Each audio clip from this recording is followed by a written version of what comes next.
Hey everyone, welcome to Magnet Brains. This is Barkha Gupta, your computer educator for class 10. So students, हम पढ़ रहे हैं आपकी book information technology का chapter cyber ethics. Clear? Cyber ethics के मैंने last 2 videos बना दिए थे जो होप आपको अच्छे से समझ में आए होंगे, जिसमें हमने देखा था फ्री सॉफ्टवेयर और ओपन सोर्स सॉफ्टवेयर. अब फ्री सॉफ्टवेयर और ओपन सोर्स सॉफ्टवेयर बहुत सेम थिंग्स हैं, तो डोंट बी कंफ्यूज्ड, इनमें एक लिटिल बिट डिफरेंस है. वो डिफरेंस ये है कि फ्री सॉफ्टवेयर वो सॉफ्टवेयर्स होते हैं जो हमें फ्री ऑफ कॉस्ट अवेलेबल होते हैं. Clear?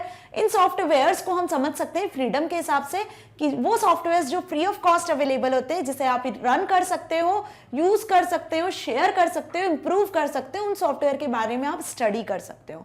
So these softwares are called free softwares. Okay, और वो सॉफ्टवेयर्स जिनका सोर्स कोड हमें फ्रीली अवेलेबल होता है, तो उन्हें हम बोलते हैं open source software. Okay, so source code की यदि हम बात करें तो सोर्स कोड क्या हुआ? जिस लैंग्वेज में प्रोग्राम किए जाते हैं, जिस लैंग्वेज में जो डेवलपर है, प्रोग्रामर है, प्रोग्रामिंग करता है, उस कोड को बोलते हैं सोर्स कोड. तो जब आपको ये सोर्स कोड इंटरनेट पे फ्री में अवेलेबल मिलता है, इट मींस आप उस सोर्स कोड को अपने किसी सॉफ्टवेयर को डेवलप करने के लिए यूज कर सकते हो, उसमें मॉडिफिकेशंस कर सकते हो, उस सोर्स कोड को आप अपने फ्रेंड्स के साथ में शेयर भी कर सकते हो. क्लियर? तो वो सॉफ्टवेयर्स कहलाते हैं ओपन सोर्स सॉफ्टवेयर. अब आपके दिमाग में एक बात आती है कि क्या ऐसा पॉसिबल है कि हमें वो सॉफ्टवेयर फ्री ऑफ कॉस्ट मिल जाए? सो यस, आज इस वीडियो में हम पढ़ने वाले उन सॉफ्टवेयर्स के बारे में, उन ऑर्गेनाइजेशंस के बारे में जो हमें सॉफ्टवेयर को फ्री भी प्रोवाइड करती हैं, और साथ ही साथ हम बोल सकते हैं कैसे प्रोवाइड करती हैं, एज वेल एज ओपन. सो वो ऑर्गेनाइजेशंस, वो सॉफ्टवेयर्स जो आपको फ्री भी मिलते हैं और साथ ही साथ उनका सोर्स कोड भी आपको अवेलेबल होता है, सो वो कहलाते हैं FOSS, free open source software. Okay, so इस वीडियो में आज हम देखेंगे उन ऑर्गेनाइजेशंस को, उन सॉफ्टवेयर्स को जो आपको फ्री में भी मिल रहे हैं और साथ ही साथ आप उनके सोर्स कोड को भी एक्सेस कर पा रहे हो पब्लिकली बिना किसी पेमेंट के. सो वो सॉफ्टवेयर्स मैंने कुछ यहाँ पे आपको शो किए हुए, जैसे Linux, Ubuntu, Libre open office, MySQL, Mozilla Firefox web browser जो बहुत पॉपुलर वेब ब्राउजर है. सो इन सभी सॉफ्टवेयर्स के सोर्स कोड आपको फ्री में अवेलेबल मिलते हैं इंटरनेट पे. आप इन्हें अपने यूज में, जो भी आपको फर्दर उसमें मॉडिफिकेशंस करना है उन सोर्स कोड में, उस तरीके से यूज कर सकते हो. ओके, इन सारे सॉफ्टवेयर्स को आप शेयर भी कर सकते हो, इनके सोर्स कोड को भी आप एक्सेस कर सकते हो. सो अब ये सारे सॉफ्टवेयर्स फ्री में हमें कौन सी ऑर्गेनाइजेशन प्रोवाइड करती है वो देखते हैं. ओके, सो पहले हम डिस्कस कर लेते हैं OSS, like open source software and free software. OSS का मतलब है, शॉर्ट फॉर्म है, एब्रिविएटेड फॉर्म है ओपन सोर्स सॉफ्टवेयर का. ये आपसे MCQ में भी पूछा जा सकता है. Which refers to the software whose source code is available to customer.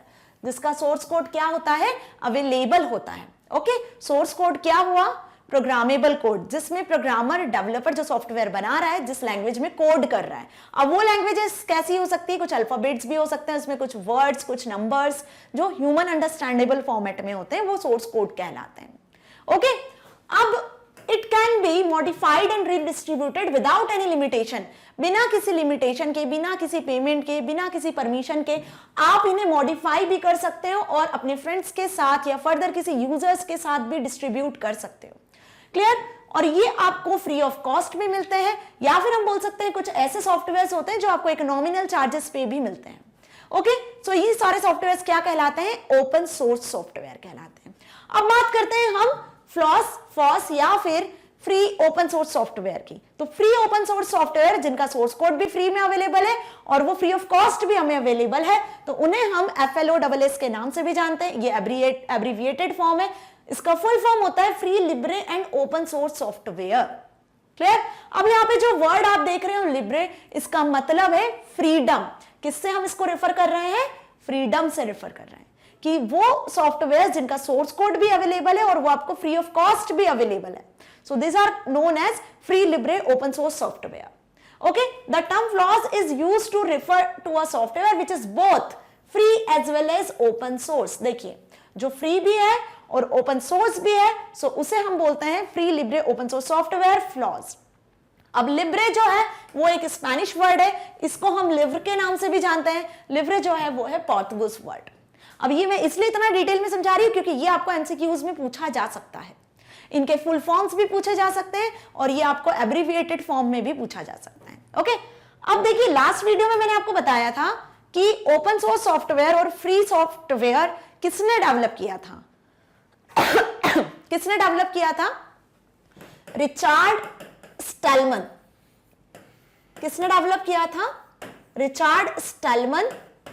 Okay, ये फाउंडर है फ्री सॉफ्टवेयर और ओपन सोर्स सॉफ्टवेयर के। ओके, अब इसकी शुरुआत कैसे हुई? Free software, open source software आपको फ्री में अवेलेबल है इंटरनेट पे।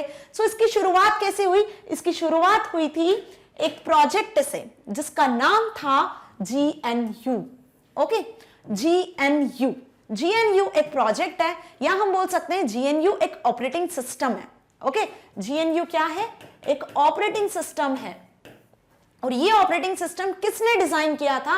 ये ऑपरेटिंग सिस्टम डिजाइन किया था रिचार्ड स्टैलमन ने। ओके, और ये एक पहला फ्री ऑपरेटिंग सिस्टम सॉफ्टवेयर था। क्या था ये?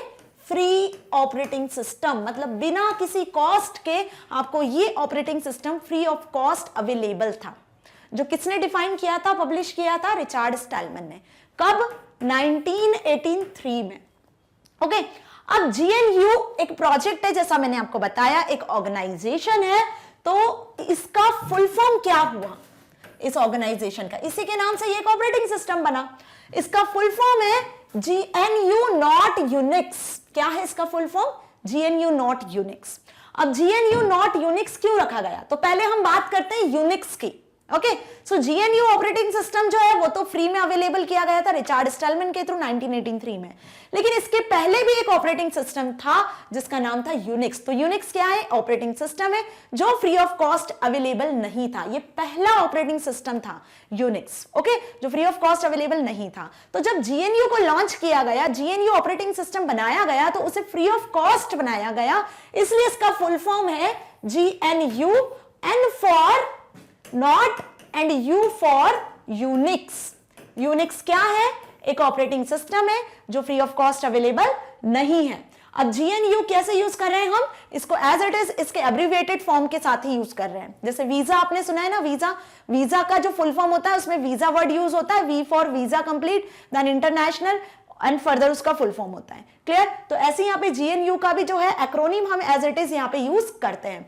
सो अब आपको इसका फुल फॉर्म क्लियर है कि GNU नॉट यूनिक्स क्यों कहते हैं? जस्ट बिकॉज कि GNU एक ऑपरेटिंग सिस्टम है जो फ्री में अवेलेबल है। उसके पहले जो ऑपरेटिंग सिस्टम्स थे वो फ्रीली अवेलेबल नहीं थे, जैसे यूनिक्स। तो इसलिए इसको नाम रखा गया GNU नॉट यूनिक्स। क्लियर? अब किसने इसे डेवलप किया था, किसने इसको पब्लिश किया था? GNU प्रोजेक्ट का जो मेन मकसद था वो था फ्रीडम। ओके, मतलब इसको किस पर एम्फसाइज किया जा रहा था कि जो GNU प्रोजेक्ट है जो बेस्ड है GNU ऑपरेटिंग सिस्टम पे, जो फ्री ऑफ कॉस्ट अवेलेबल है, तो उसका मेन एम्फसाइज था फ्रीडम पर। Clear? The GNU project was initiated by Richard M Stallman with the objective to create an operating system. उनका ऑब्जेक्टिव था उन्हें एक ऑपरेटिंग सिस्टम, एक सॉफ्टवेयर क्रिएट करना था जो फ्रीली अवेलेबल हो सके। With GNU प्रोजेक्ट एक्सपांडेड, अब GNU प्रोजेक्ट को GNU ऑपरेटिंग सिस्टम के साथ उसको एक्सपांड किया गया, और एक्सपांड करने के साथ साथ इसमें wide range of software applications को इंक्लूड किया गया। मतलब अब GNU सिर्फ ऑपरेटिंग सिस्टम तक सीमित नहीं था, उसमें वाइड रेंज ऑफ एप्लीकेशंस को भी ऐड किया जा चुका था। ओके, सो अब बात करते हैं हम कि एडवांस होने के बाद इसमें क्या चेंजेस हुए। क्लियर? तो यदि आप GNU not Unix operating system को सर्च करते हो तो आपको इंटरनेट पे इस तरीके से अवेलेबल होता है।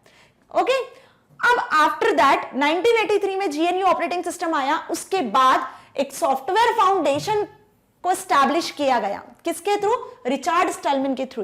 रिचार्ड स्टैलमन ने एक फाउंडेशन डिजाइन किया जिसका नाम था फ्री सॉफ्टवेयर फाउंडेशन। ओके, अब इस फाउंडेशन का जो मेन मकसद था वो ये था कि GNU ऑपरेटिंग सिस्टम के साथ साथ इन्हें और भी बहुत सारे ऑपरेटिंग सिस्टम को लॉन्च करना था freely. Okay, so free software foundation एक नॉन प्रॉफिट ऑर्गेनाइजेशन थी जिसको क्रिएट किया गया था सपोर्टिंग फ्री सॉफ्टवेयर मूवमेंट। उनका मेन मकसद क्या था कि उन्हें और फ्री सॉफ्टवेयर्स को बनाना है, उन्हें और फ्री सॉफ्टवेयर ऑपरेटिंग सिस्टम्स को लॉन्च करना है। क्लियर? अब Richard M Stallman founded FSF free software foundation in 1985। 1983 में GNU लॉन्च किया गया था और 1985 में फ्री सॉफ्टवेयर फाउंडेशन को लॉन्च किया गया था दैट सपोर्ट GNU प्रोजेक्ट। किसको सपोर्ट कर रहा था? FSF, GNU प्रोजेक्ट को सपोर्ट कर रहा था। ओके, अब GNU प्रोजेक्ट में कौन सा ऑपरेटिंग सिस्टम बना था? GNU ऑपरेटिंग सिस्टम बनाया गया था। क्लियर? अब ये जो फ्री सॉफ्टवेयर फाउंडेशन है, it works on legal and structured issues for the free software community. Clear? अब देखिए, फ्री सॉफ्टवेयर फाउंडेशन जैसा अभी हमने देखा, इसमें बहुत सारे और ऑपरेटिंग सिस्टम्स भी आए थे। जैसे हम बात करते हैं, GNU लाइनेक्स नाम का एक ऑपरेटिंग सिस्टम भी लॉन्च किया था जिसने GNU को सपोर्ट किया था। ड्रूपल, ओके, ड्रूपल फाउंडेशन हम बोल सकते हैं। इसका एक एग्जांपल मैंने यहाँ पे आपको शो किया है, ड्रैगोरा GNU लाइनेक्स। यदि आप ड्रैगोरा GNU लाइनेक्स को सर्च करोगे तो इस तरीके से आपको इंटरनेट पे अवेलेबल होना है। Okay, hyperbola, parabola Linux operating system, ये सब फ्री सॉफ्टवेयर फाउंडेशन ने ही लॉन्च किए थे। ओके, और ये सब फ्री ऑफ कॉस्ट अवेलेबल थे, आप इनके कोड में भी मॉडिफिकेशंस कर सकते हो। Now next is after FSF, after GNU, कौन सा ऐसा ऑर्गेनाइजेशन था जिसने और फ्री सॉफ्टवेयर्स को अवेलेबल करवाया मार्केट में? तो उसका नाम है OSI, ओपन सोर्स इनिशिएटिव। ये भी एक नॉन प्रॉफिट ऑर्गेनाइजेशन है, जैसा मैंने अभी आपको बताया। ओके, इसका मेन काम क्या था? प्रमोट करना। किसे प्रमोट करना? ओपन सोर्स सॉफ्टवेयर को और आगे प्रमोट करना। इस ऑर्गेनाइजेशन को किसने लॉन्च किया था? इसे किसने प्रमोट किया था? इसके जो फाउंडर थे वो थे Bruce Perens and Eric Raymond in 1998। Okay, फिर से ध्यान दीजिए, 1983 में GNU प्रोजेक्ट को लॉन्च किया था जिसमें GNU ऑपरेटिंग सिस्टम था। 1985 में FSF फ्री सॉफ्टवेयर फाउंडेशन को लॉन्च किया गया था। रिचर्ड स्टेलमन ही इन दोनों के फाउंडर थे। ओके, आफ्टर दैट 1998 में OSI, open source initiative organisation, जो नॉन प्रॉफिट ऑर्गेनाइजेशन है जिसका काम था फ्री सॉफ्टवेयर को आगे प्रमोट करने का। ओके, इसे किसने डेवलप किया था? Bruce Perens and Eric Raymond ने। ओके, आपको मैं बार बार इसलिए नाम बता रही हूं क्योंकि आपके MCQs में पूछे जा सकते हैं। क्लियर? अब OSI किसको स्पेसिफाई करता है? The criteria for open source software and property defines the terms and specification of open source software. तो ओपन सोर्स सॉफ्टवेयर पे ही बेसिकली ऑर्गेनाइजेशन बेस्ड थी। उन्हें और ऐसे सॉफ्टवेयर्स बनाने थे जिनका सोर्स कोड फ्रीली अवेलेबल हो सके यूजर्स के लिए, ताकि यूजर्स उसमें अपने अकॉर्डिंग चेंजेस करके उन्हें अपने नीड के अकॉर्डिंग यूज कर सके। ओके, अब open source doesn't mean access the source code. Open source का यहां पर सिर्फ सोर्स कोड को एक्सेस करने का मतलब नहीं था, सोर्स कोड को डिस्ट्रीब्यूशन भी इनके लिए एक मेन पॉइंट था कि सोर्स कोड को आप यूज कर रहे हो वहां तक तो ठीक है, लेकिन उसे distribution term point of view से भी इस ऑर्गेनाइजेशन ने ओपन सोर्स को यूज किया था। क्लियर? तो समझ में आया OSI का मेन रोल क्या था, मेन कॉन्सेप्ट उनका क्या था, मेन फोकस क्या था कि ओपन सोर्स कोड तो उन्हें प्रोवाइड करना है, प्लस साथ साथ में वो ये चाहते थे कि ओपन सोर्स कोड डिस्ट्रीब्यूट भी हो। ओके, नेक्स्ट है, अब इसमें कौन कौन से सॉफ्टवेयर्स थे?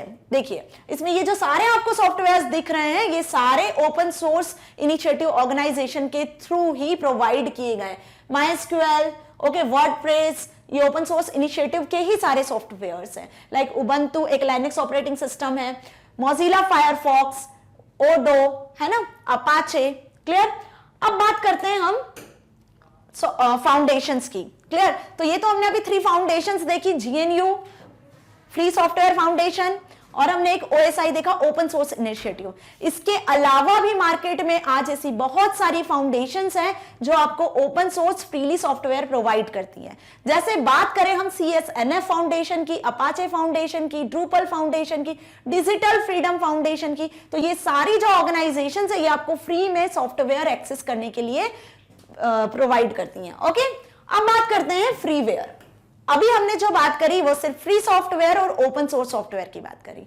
अब फ्रीवेयर सॉफ्टवेयर क्या होते हैं? देखिए, कंफ्यूज नहीं होना है, कंफ्यूजिंग सी टर्म है, लेकिन हमारे माइंड में हमें क्लियर करके चलना है। फ्री सॉफ्टवेयर वो सॉफ्टवेयर जो फ्री ऑफ कॉस्ट अवेलेबल होते हैं, जिन्हें आप रन कर सकते हो, शेयर कर सकते हो, ओके, उन्हें आप इंप्रूव कर सकते हो। ओपन सोर्स सॉफ्टवेयर आपको फ्री ऑफ कॉस्ट या सम नॉमिनल चार्जेस में भी मिलते हैं, और उनका सोर्स कोड आपको फ्रीली अवेलेबल होता है जिसमें आप मॉडिफिकेशंस कर सकते हो। अब फ्रीवेयर दोनों से मिलकर बना है, लेकिन यहां एक लिमिटेशन है, एक रेस्ट्रिक्शन है। वो क्या रेस्ट्रिक्शन है हम देखते हैं। The term freeware generally used for software which is available free of cost. अब फ्रीवेयर का मतलब तो हुआ कि वो सॉफ्टवेयर जो आपको फ्री ऑफ कॉस्ट अवेलेबल है, and which allow copying and further distribution. अब देखिए फ्री ऑफ कॉस्ट आपको सॉफ्टवेयर अवेलेबल है, इनको आप कॉपी भी कर सकते हो और डिस्ट्रीब्यूट भी कर सकते हो, इट मींस आप शेयर कर सकते हो। बट फ्रीवेयर सॉफ्टवेयर का लिमिटेशन क्या है, यहां हम क्या नहीं कर सकते, यहां आप सॉफ्टवेयर के सोर्स कोड में मॉडिफिकेशंस नहीं कर सकते हो।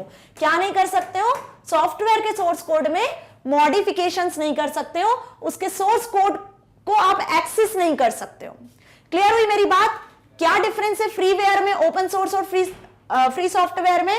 फ्रीवेयर सॉफ्टवेयर आपको फ्री ऑफ कॉस्ट अवेलेबल होते हैं, इसे आप कॉपी कर सकते हो, शेयर कर सकते हो, बट इसके सोर्स कोड को आप एक्सेस नहीं कर सकते हो, सोर्स कोड को आप मॉडिफाई नहीं कर सकते हो। इट मींस कुल मिला के बात की जाए तो फ्रीवेयर सॉफ्टवेयर में आपको सोर्स कोड अवेलेबल नहीं होता है। Okay, freeware should not be mistaken for open source software और फ्री सॉफ्टवेयर।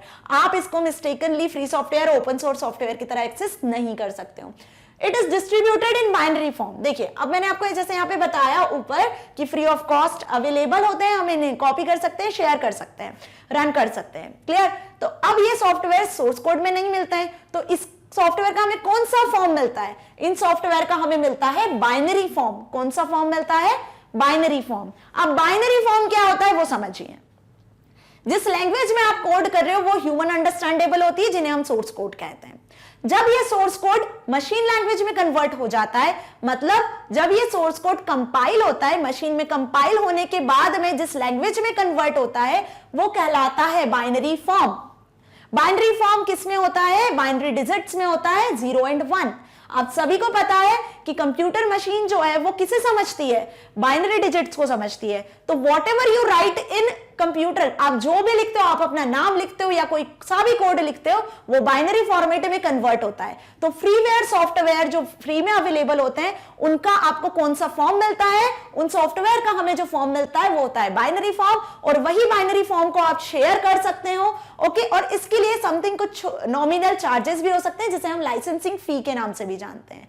अब लाइसेंस क्या होता है, लाइसेंसिंग फी क्या होती है, इसे हम नेक्स्ट वीडियो में समझेंगे। Okay, now in some instances the right to use the software is limited to certain types of users, for instance private or non commercial purpose।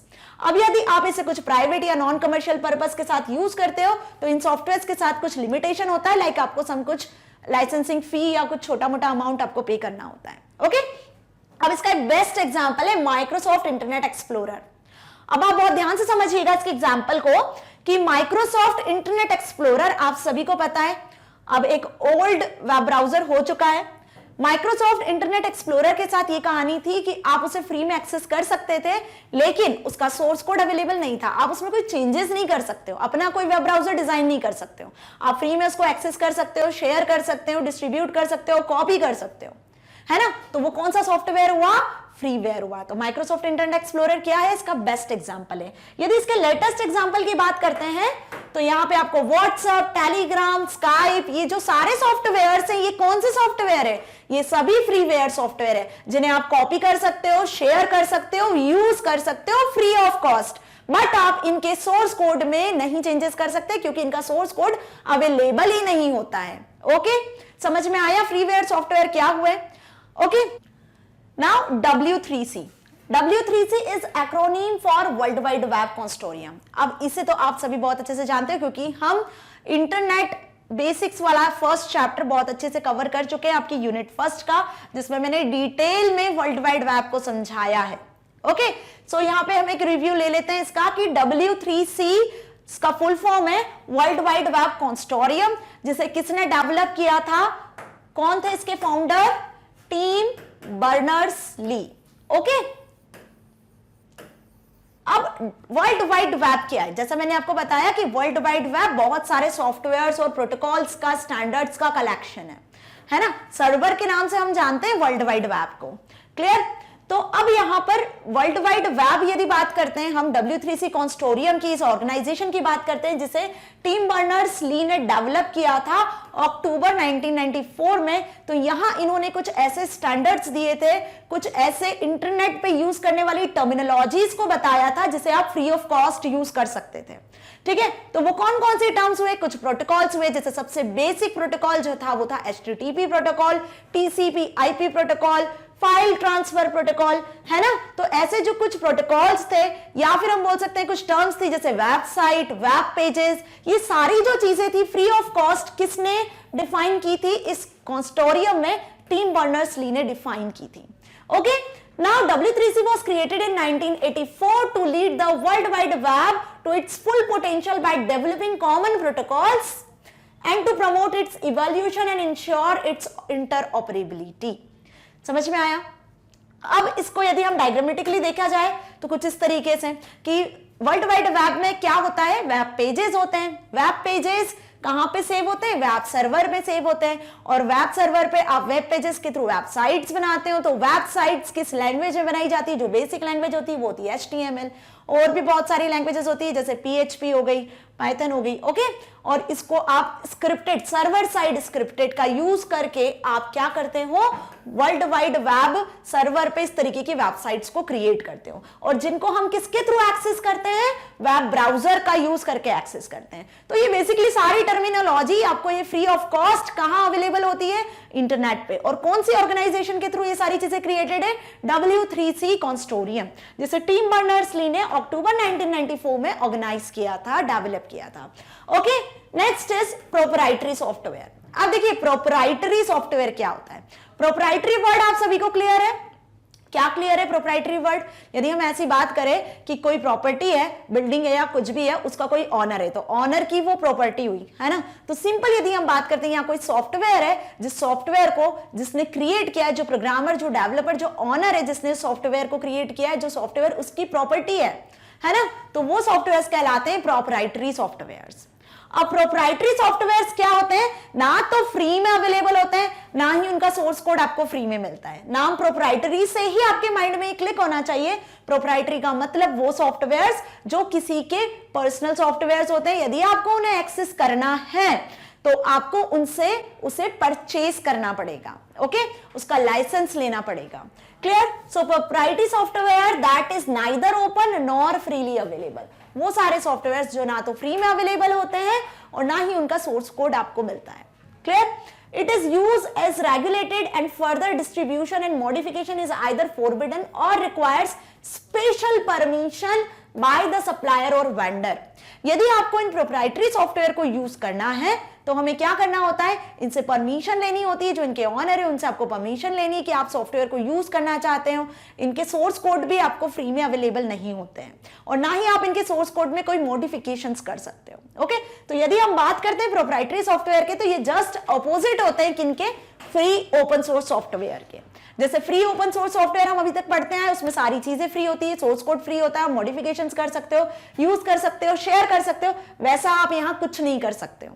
क्यों? क्योंकि ना तो ये फ्री ऑफ कॉस्ट अवेलेबल है। Okay, यदि आपको इनको यूज करना है, एक्सेस करना है, तो हमें परमिशन लेनी है, कुछ पेमेंट करनी है। ओके, उसके बाद आप इनको यूज कर सकते हो, शेयर कर सकते हो। ओके, अब ये कुछ प्रोप्राइटरी सॉफ्टवेयर है, जैसे मैंने आपको यहाँ बताया है, माइक्रोसॉफ्ट विंडोज ऑपरेटिंग सिस्टम। सो विंडोज ऑपरेटिंग सिस्टम बेसिकली एक प्रोप्राइटरी सॉफ्टवेयर है जिसे आपको परचेज करना पड़ता है, उसका लाइसेंस लेना पड़ता है, देन आप उसको अपने सिस्टम में यूज कर सकते हो। जब आप लैपटॉप परचेज करते हो तो आपने देखा होगा कि आपको ऑपरेटिंग सिस्टम इंस्टॉल करवाना होता है, तो ऑपरेटिंग सिस्टम के चार्जेस अलग से लगते हैं। क्लियरली? सो वो इसीलिए लगते हैं। ओके, जैसे विस्ता हो गया, विंडोज 7 हो गया, एप्पल के iOS बेस्ड जो सिस्टम्स होते हैं, उन सभी के वो सभी क्या होते हैं? प्रोप्राइटरी सॉफ्टवेयर्स होते हैं। ओके, आगे बढ़ते हैं नेक्स्ट टाइप की तरफ, जिसका नाम है शेयरवेयर सॉफ्टवेयर्स। अब देखिए, अभी हमने फ्रीवेयर देखा, फ्री ओपन सोर्स और प्रोप्राइटरी सॉफ्टवेयर देखा। अब शेयरवेयर सॉफ्टवेयर्स क्या होते हैं? Shareware softwares which is made available with the right to distribute copies, but it's stipulated that if one intends to use a software after a certain period of time, then licensor should be paid। अब इसे बहुत ध्यान से समझना। Shareware software वो software हुए जिसे आप शेयर कर सकते हो। ओके, बट यहां पर आप शेयर तभी कर सकते हो जब आप उसे एक्सेस करते हो, जब आप उसे पे करते हो। तो यहां पर यदि बात की जाती है तो शेयरवेयर नाम का मतलब है कि आप सॉफ्टवेयर को शेयर करते हो, बट एक लिमिटेड टाइम के लिए, एक ट्रायल पीरियड के लिए आप उस सॉफ्टवेयर का यूज कर रहे हो, and after that you have to pay some amount. आपको इस सॉफ्टवेयर के लिए क्या करना है? कुछ अमाउंट को पे करना है। ओके जैसे गेमिंग सॉफ्टवेयर्स होते हैं ना, आप सभी यूज करते होंगे इंटरनेट पे फ्री में, कुछ एक मंथ के लिए, एक वीक के लिए आप ट्रायल बेसिस पे उन सॉफ्टवेयर का यूज करते हो, एंड आफ्टर दैट यदि वो आपको सॉफ्टवेयर अच्छा लगता है, then we have to pay some amount for this softwares. Okay so shareware software बस यही होते हैं। Okay so shareware is not same thing as free open source. आप इसको फ्री ओपन सोर्स की तरह यूज नहीं करते हो, क्यों? क्योंकि इसके सोर्स कोड अवेलेबल नहीं होते हैं और ना ही इसमें हम कोई मॉडिफिकेशन कर सकते हैं। जैसे प्रोप्राइटरी सॉफ्टवेयर हुए, ओके प्रोप्राइटरी सॉफ्टवेयर को आपको खरीदना होता है, उसके बाद आप शेयर कर सकते हो। यहाँ पे शेयरवेयर सॉफ्टवेयर को आप शेयर कर सकते हो, यूज कर सकते हो, बट एक लिमिटेड पीरियड ऑफ टाइम के लिए, है ना, फिर उसके बाद आपको उसका पेमेंट करना है।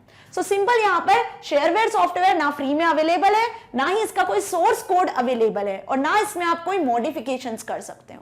सो दीज आर शेयरवेयर सॉफ्टवेयर्स, और इसका बेस्ट एग्जांपल जो मैंने आपको बताया वो है आपके gaming softwares. Okay the objective of shareware is to make the software available to try.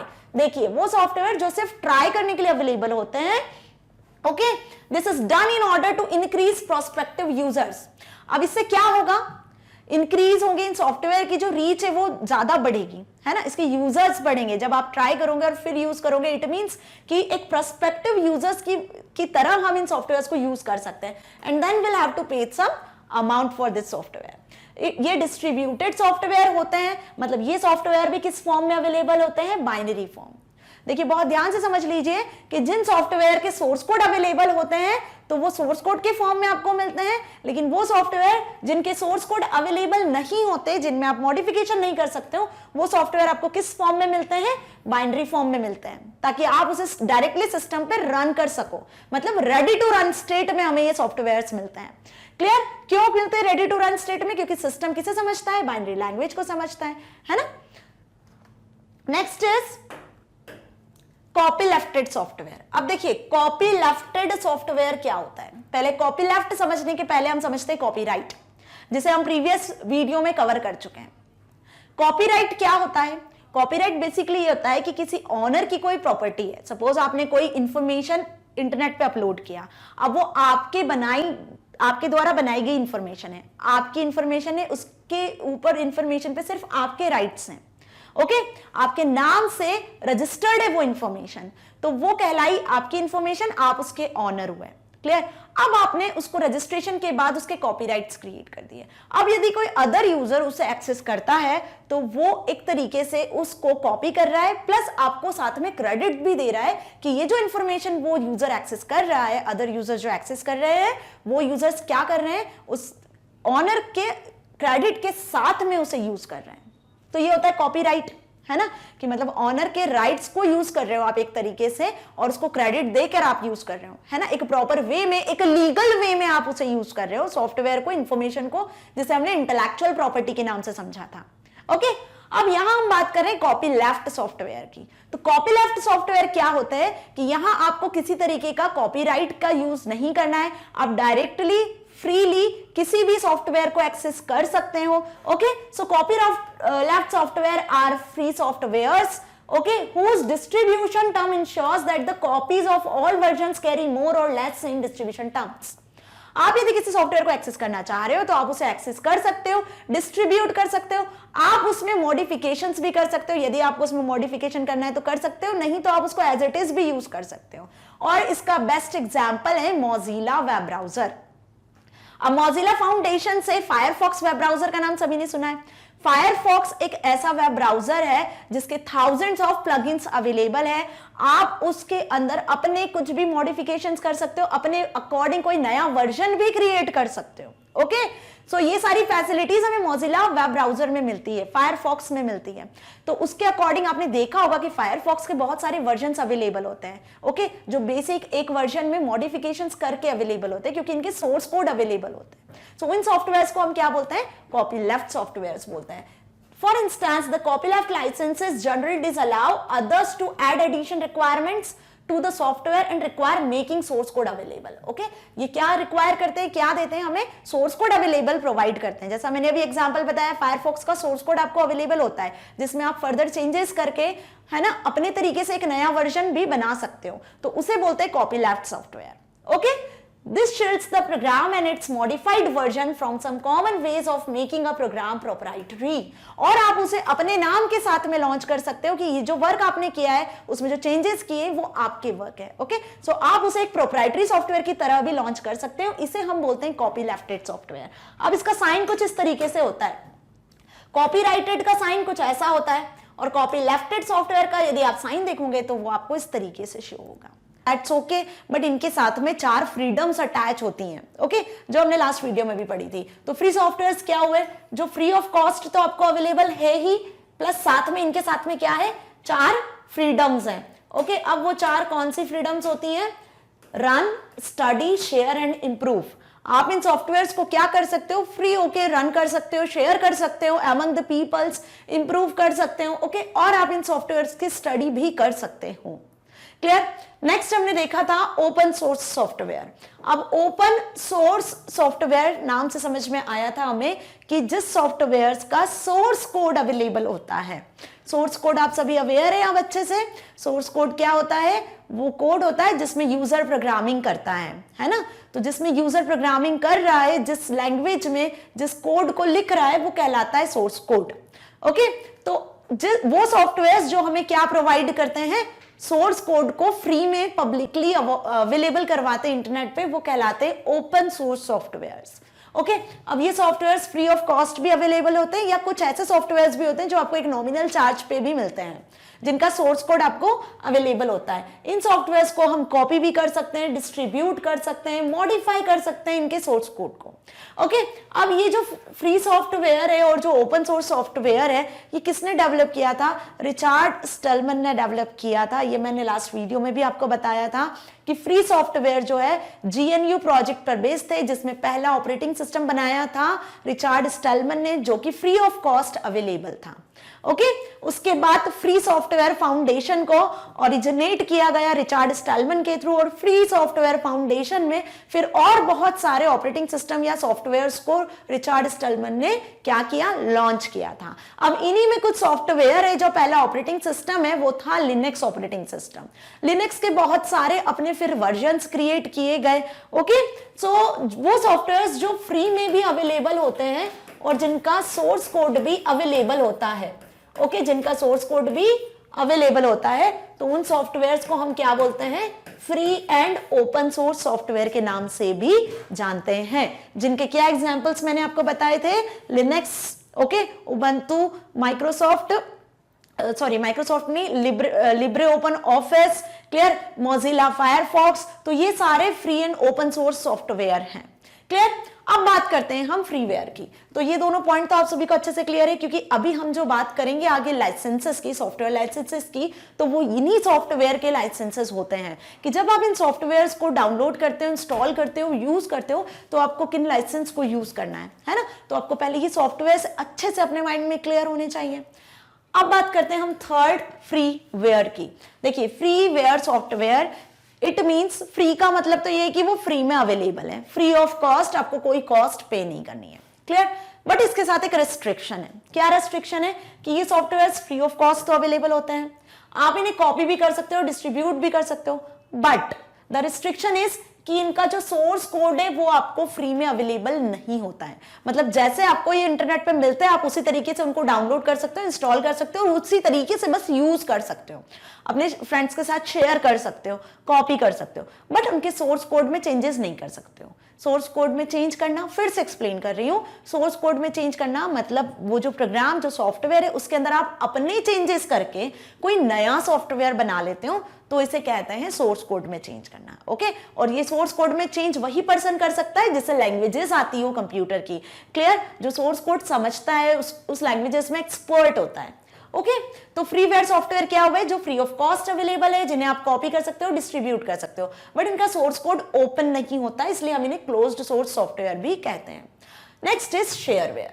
अब देखिए, शेयरवेयर, अब इसको ध्यान से समझना, बहुत सी बार कंफ्यूज्ड होते हैं सभी बच्चे, फ्रीवेयर शेयरवेयर क्या है ना. शेयरवेयर सॉफ्टवेयर वो होते हैं, ये आपको एक लिमिटेड टाइम के लिए क्या बोल सकते हैं हम, कि फ्री ऑफ कॉस्ट होते हैं. मतलब मैंने जैसे यहाँ पे लिखा हुआ है कि आप इन सॉफ्टवेयर्स को फ्री में ट्रायल ले सकते हो, इन सॉफ्टवेयर्स का फ्री में आप इन्हें देख सकते हो कि इनमें क्या फीचर्स है, कैसे इन पे वर्क किया जाता है। फिर उसके लिए आपको क्या करना पड़ता है, इन सॉफ्टवेयर के लिए पे करना पड़ता है, कुछ पेमेंट देनी पड़ती है। इसका सबसे बेस्ट एग्जांपल है इंटरनेट पे कुछ ऐसे गेम्स होते हैं जो फ्री में अवेलेबल नहीं होते हैं, आपको एक वीक के लिए या एक ट्रायल पीरियड के लिए अवेलेबल होते हैं। आप उन गेम्स को खेलिए, यूज करिए, ठीक है। फिर उसके बाद यदि आपको उन गेम्स को चाहिए, गेमिंग सॉफ्टवेयर की जरूरत होती है, तो हम उसके लिए कुछ पेमेंट करते हैं। ओके, सो इन्हीं को बोलते हैं शेयरवेयर सॉफ्टवेयर्स, जिन्हें हम ट्राई कर सकते हैं सॉफ्टवेयर्स को, और उसके बाद हमें उसका पेमेंट करना होता है। और साथ ही ये भी क्लोज्ड सोर्स कोड होता है, मतलब इनके भी सोर्स कोड अवेलेबल नहीं होते हैं। शेयरवेयर सॉफ्टवेयर में भी आप कोई मॉडिफिकेशन नहीं कर सकते हो। Okay, and next last is proprietary software. अब प्रोप्राइटरी सॉफ्टवेयर देखिए, किसी की भी प्रॉपर्टी, कोई भी उसका ऑनर हो सकता है। तो सिंपल यहाँ पे प्रोप्राइटरी सॉफ्टवेयर वो होते हैं जो ना तो फ्री में अवेलेबल होते हैं और ना ही जिनका सोर्स कोड आपको फ्री में अवेलेबल होता है, जिनको ना आप फ्री में किसी को कॉपी कर सकते हो, डिस्ट्रीब्यूट कर सकते हो। So neither free nor open take special permission for distribution and modification. वो सॉफ्टवेयर जो ना तो फ्री होते हैं और ना ही ओपन सोर्स कोड होते हैं, वो कहलाते हैं प्रोप्राइटरी सॉफ्टवेयर्स। ओके, अब यदि आपको इन प्रोप्राइटरी सॉफ्टवेयर्स में सपोज कुछ मॉडिफिकेशन करना है, या आप चाहते हो कि इन प्रोप्राइटरी सॉफ्टवेयर्स को हम क्या कर सकते हैं कि अपने फ्रेंड्स के साथ शेयर कर सकते हैं, कॉपी कर सकते हैं, डिस्ट्रीब्यूट कर सकते हैं, तो उसके लिए आपको क्या लेनी पड़ती है, स्पेशल परमिशन लेनी पड़ती है। अब वो स्पेशल परमिशन किससे लेनी पड़ती है, जिससे आपने सॉफ्टवेयर परचेज किया हुआ है। आइदर वो कोई सॉफ्टवेयर कंपनी हो सकती है या कोई प्रोग्रामर डेवलपर भी हो सकता है जिसने वो सॉफ्टवेयर डिजाइन किया है। सो प्रोप्राइटरी सॉफ्टवेयर का सबसे बेस्ट एग्जांपल है MS Windows. Windows operating system जो है वो एक बेस्ट प्रोप्राइटरी सॉफ्टवेयर का एग्जांपल है, क्योंकि विंडोज ऑपरेटिंग सिस्टम आपको फ्री ऑफ कॉस्ट नहीं मिलता है, उसका एक लाइसेंस्ड वर्जन होता है जिसे आप परचेज करते हो, परचेज करके उसे यूज करते हो, और उसके सोर्स कोड में आप कोई चेंजेस नहीं कर सकते हो। ओके, सो ये कुछ सॉफ्टवेयर्स हैं जो हमने पढ़े थे लास्ट वीडियो में, मैंने फिर से आपको रिवाइज करवाया, होप आपको अच्छे से समझ में आया होगा, क्योंकि आज हमने इसकी एक कंपैरेटिव स्टडी की है। ओके, इसके अब कुछ एग्जांपल्स है जो मैं आपको बताती हूं। सो ये जो सॉफ्टवेयर्स आपको यहां दिख रहे हैं, Linux, open source, Ubuntu, MySQL, Mozilla Firefox, इन सारे सॉफ्टवेयर्स को सभी जानते हैं। Hope Mozilla Firefox, Libre office पे तो ऑलमोस्ट सभी ने वर्क किया होगा। सो ये जो सॉफ्टवेयर्स हैं ये हैं ओपन सोर्स सॉफ्टवेयर, इनके सभी के सोर्स कोड अवेलेबल होते हैं। जैसे आपको यहां दिख रहा है लाइनक्स, इस लाइनक्स के सॉफ्टवेयर में मॉडिफिकेशन किया गया, इसको चेंज किया गया, चेंज करके एक नया ऑपरेटिंग सिस्टम बनाया गया ह्यूमन बींग्स के लिए, जिसका नाम था उबंटू। ओके, तो आप देख सकते हो कि यहाँ पे एग्जांपल जो शो हो रहा है कि लाइनक्स से एक नया वर्जन बना है जिसका नाम है उबंटू। ओके, सो MySQL, open source, Libre office, ये सब क्या है, ये सब फ्री ओपन सोर्स सॉफ्टवेयर है जिनमें आप चेंजेस करके अपने नए सॉफ्टवेयर डिजाइन कर सकते हो, कोई नया वर्जन बना सकते हो अपनी नीड के according. Okay, next, These are the freewares। अब देखिए फ्रीवेयर सॉफ्टवेयर, फ्रीवेयर का मतलब मैंने अभी क्या बताया था कि जो फ्री ऑफ कॉस्ट अवेलेबल होते हैं, जिनमें हम किसी तरीके का चेंजेस नहीं कर सकते हैं, मतलब उनका सोर्स कोड क्लोज्ड होता है, ओपन नहीं होता है। तो ये हो गए आपके फ्रीवेयर सॉफ्टवेयर्स। कौन से हो गए, फ्रीवेयर। अब इन सभी से सभी बहुत अच्छे से अवेयर है, हम डेली पर्पज में इनका यूज करते हैं, जैसे WhatsApp, Telegram, Skype. So these are what, these are freeware softwares. और भी बहुत सारे फ्रीवेयर सॉफ्टवेयर्स होते हैं, बट मैंने यहाँ पे कुछ कॉमन सॉफ्टवेयर्स इसलिए शो किए ताकि आपको अच्छे से समझ में आ सके। ओके, नेक्स्ट इज, ये सॉफ्टवेयर्स आपके हो गए प्रोप्राइटरी। ओके, या हम बोल सकते हैं इनमें कुछ सॉफ्टवेयर जो होते हैं वो होते हैं शेयरवेयर भी। क्लियर। अब प्रोप्राइटरी और शेयरवेयर सॉफ्टवेयर का मैंने जैसे आपको बताया, वो सॉफ्टवेयर्स होते हैं जो ना फ्री में अवेलेबल होते हैं और ना ही आप उसका ओपन सोर्स यूज कर सकते हो, मतलब उसका सोर्स कोड यूज कर सकते हो, उसमें मॉडिफिकेशंस कर सकते हो, ऐसा कुछ नहीं होता है। प्रोप्राइटरी सॉफ्टवेयर्स क्या होते हैं, वो सारे सॉफ्टवेयर्स होते हैं जो ना फ्री में अवेलेबल होते हैं और जिनका ना सोर्स कोड अवेलेबल होता है, जिसमें आप कोई चेंजेस नहीं कर सकते हो, जिनके लिए आपको कुछ पेमेंट करनी पड़ती है सॉफ्टवेयर को यूज करने के लिए। तो उसमें जो सबसे अच्छा एग्जांपल है वो है Microsoft Windows XP, Vista, Windows 7, iOS, Apple के जो सिस्टम्स है। क्लियर। तो बात समझ में आई आपको कि क्या होते हैं सॉफ्टवेयर्स, कौन कौन से ऐसे सॉफ्टवेयर्स हैं जो फ्री होते हैं, शेयरवेयर होते हैं, प्रोप्राइटरी होते हैं। क्लियर। तो तो अब आपको यहाँ पे सॉफ्टवेयर अच्छे से क्लियर हुआ होगा। जिसने भी मेरी लास्ट वीडियो नहीं देखी वो अच्छे से देखे, क्योंकि इसमें मैंने और डिटेल में समझाया हुआ है। अब आज हम इस वीडियो में डिस्कस करने वाले हैं कि जब आप इन सॉफ्टवेयर को यूज करते हो, ओके, तो यूज करने के लिए हमें किसी चीज की परमिशन लेनी पड़ती है। ओके, सपोज आप स्कूल में जाते हो, तो आप स्कूल में जाते हो तो कुछ परमिशन के भी यहाँ पे कुछ रूल्स को यूज करके जाते हो। ओके, आप घर में रहते हो तो आप पेरेंट्स की परमिशन पे रहते हो, पेरेंट्स के जो बने बनाए कुछ रूल्स होते हैं उनको फॉलो करते हो, लाइक आपको मैनर्स में रहना है, रिस्पेक्ट करना है। ओके, सो यहाँ पर भी जब आप इन सारे सॉफ्टवेयर को यूज करते हो जो फ्रीवेयर है, ओपन सोर्स है, प्रोप्राइटरी है, शेयरवेयर सॉफ्टवेयर से, जब आप इन सारे सॉफ्टवेयर को इंस्टॉल करते हो, यूज करते हो, तो वहां भी आपको एक परमिशन की जरूरत होती है। ओके, बिना परमिशन हम इन सॉफ्टवेयर को यूज नहीं कर सकते हैं। क्लियर? अब वो परमिशन क्या कहलाती है? वही परमिशन एक्चुअली कहलाती है लाइसेंस। क्या कहलाती है? लाइसेंस। ओके, जैसे आपका ड्राइविंग लाइसेंस होता है, बिना ड्राइविंग लाइसेंस के आप ड्राइव नहीं कर सकते हो, और लाइसेंस के भी क्या होते हैं, अपने कुछ रूल्स होते हैं। ओके, जैसे आप ड्राइविंग लाइसेंस के साथ यदि आप ड्राइव करते हो तो आपको कुछ ट्रैफिक रूल्स को फॉलो करना है। सिंपल यहां पर भी वही चीज है कि यदि आप कोई सॉफ्टवेयर को यूज करने के लिए परमिशन लेते हो तो इट मींस आप उसके लाइसेंस को फॉलो करते हो। ओके, वो सॉफ्टवेयर लाइसेंस्ड होता है। ओके, अब ये जो लाइसेंस होता है, ये जो परमिशंस होती है वो आपको दिखती हैं। कैसे दिखती हैं? या तो ये परमिशंस आपको प्रिंटेड पेपर पे शो होती है, क्लियर, मतलब हार्ड कॉपी में होती है, या फिर ये सारी परमिशंस आपको सॉफ्ट कॉपी में भी प्रोवाइड होती हैं। अब ये जो लाइसेंस होता है बेसिकली एक लीगल एग्रीमेंट होता है। ओके, हम बोल सकते हैं कॉन्ट्रैक्ट होता है, एक लीगल एग्रीमेंट होता है कि आप किसी सॉफ्टवेयर को यूज कर रहे हो, इंस्टॉल कर रहे हो, उस सॉफ्टवेयर को फर्दर शेयर कर रहे हो, कॉपी कर रहे हो, डिस्ट्रीब्यूट कर रहे हो, उसके सोर्स कोड में चेंजेस कर रहे हो, तो ये सारी परमिशन हमें इन लाइसेंस के थ्रू ही मिलती हैं। तो लाइसेंस वर्ड अपने माइंड में क्लियर हुआ। ओके, अब बढ़ते हैं हम एक एग्जाम्पल की तरफ कि आपको लाइसेंस कैसे देखने को मिलता है, कहां देखने को मिलता है, सभी ने देखा है। ओके, ये आपको विंडो शो हो रही है, ये है एक एडोब सॉफ्टवेयर का लाइसेंस एग्रीमेंट। अब एडोब एक्रोबेट के सारे सॉफ्टवेयर आप सभी ने यूज करे होंगे। बेसिकली यदि हम बात करते हैं एडोब फोटोशॉप की, एडोब रीडर की, ओके, तो फोटोशॉप, रीडर, ये तो बेसिक सॉफ्टवेयर है जो हमारे जनरल पर्पस में यूज होते हैं। तो जब आप इन सॉफ्टवेयर को क्या करते हो, इंस्टॉल करते हो अपने सिस्टम पे, तो इंस्टॉल करते टाइम आपके सामने कुछ विजार्ड्स आती हैं, है ना, कि आप नेक्स्ट नेक्स्ट नेक्स्ट बटन पे फिर क्लिक करते जाते हो। एट लास्ट आप जब फिनिश करने वाले होते हो तो फिनिश करने के पहले आपको ये डायलॉग बॉक्स या हम बोल सकते हैं ये विजार्ड शो होती है, जहां पे आपको ये एग्रीमेंट शो होता है। एक्चुअली यही लाइसेंस एग्रीमेंट होता है जिसमें वो सारी टर्म्स कंडीशंस होती हैं कि आप इस सॉफ्टवेयर को किस तरीके से यूज करने वाले हो, कैसे इंस्टॉल करने वाले हो, किन लोगों को आप इनको डिस्ट्रीब्यूट कर सकते हो, कितना पेमेंट आपने इसके लिए किया हुआ है, क्या तरीके हैं इस सॉफ्टवेयर को यूज करने के लिए, कंप्यूटर पे कंपैटिबल है या नहीं है। तो सारे रूल्स रेगुलेशन, सारे टर्म्स कंडीशंस यहाँ लिखी रहती है, जिसे हम बिल्कुल नहीं पढ़ते हैं। ऑब्वियस, कोई नहीं पढ़ता इन टर्म्स कंडीशंस को। क्या होता है, सिंपल यहाँ पे हम आई एग्री पे क्लिक करते हैं, यहाँ पर एक चेक बॉक्स आता है जिसमें लिखा हुआ रहता है आई एग्री। ओके, वो अभी यहाँ शो नहीं हो रहा है क्योंकि नीचे तक हमने स्क्रीनशॉट नहीं लिया हुआ है। तो आई एग्री यहाँ पे जब शो होता है, आप इस चेक बॉक्स पे चेक करते हो, देन क्लिक करते हो एक्सेप्ट पे, तो आपका सॉफ्टवेयर इंस्टॉल हो जाता है। आफ्टर दैट आपका जो स्टेप होता है लास्ट, वो आ जाता है फिनिश। तो ये क्या है, हर सॉफ्टवेयर जब भी आप इंस्टॉल करते हो तो एक अग्रीमेंट आपको शो होता है जब आप उसको इंस्टॉल कर रहे हो। तो फिनिश स्टेप के पहले आपको उसे फॉलो करना होता है, उसे एग्री करना होता है, तब आप किसी भी सॉफ्टवेयर को यूज कर सकते हो। तो बेसिकली इन्हें ही हम सॉफ्टवेयर लाइसेंस कहते हैं। ओके, अब यदि हम बात करते हैं माइक्रोसॉफ्ट विंडोज की ऑपरेटिंग सिस्टम की, तो यदि आप किसी एंटीवायरस सॉफ्टवेयर की बात कर लो या विंडोज ऑपरेटिंग सिस्टम की बात कर लो, तो एंटीवायरस से तो सभी बहुत अच्छे से अवेयर है, क्विक हिल का, वीरा का, जिसका भी एंटीवायरस आपके सिस्टम में होता है, आप परचेज करते हो तो आपको एक की अलॉट की जाती है ना। अब वो की क्या होती है, वो की होती है कुछ अल्फा न्यूमेरिक नंबर्स में, है ना, मतलब कुछ अल्फाबेट्स होते हैं, सपोज कुछ इस तरीके से की होती है। ओके, तो ये जो की होती है ना, ये की ही एक तरीके से लाइसेंस का काम करती है। ओके, मतलब बिना इस की के आप किसी सॉफ्टवेयर को, सपोज आपने एंटीवायरस लिया है तो आप उसे इंस्टॉल नहीं कर पाओगे अपने कंप्यूटर सिस्टम पे।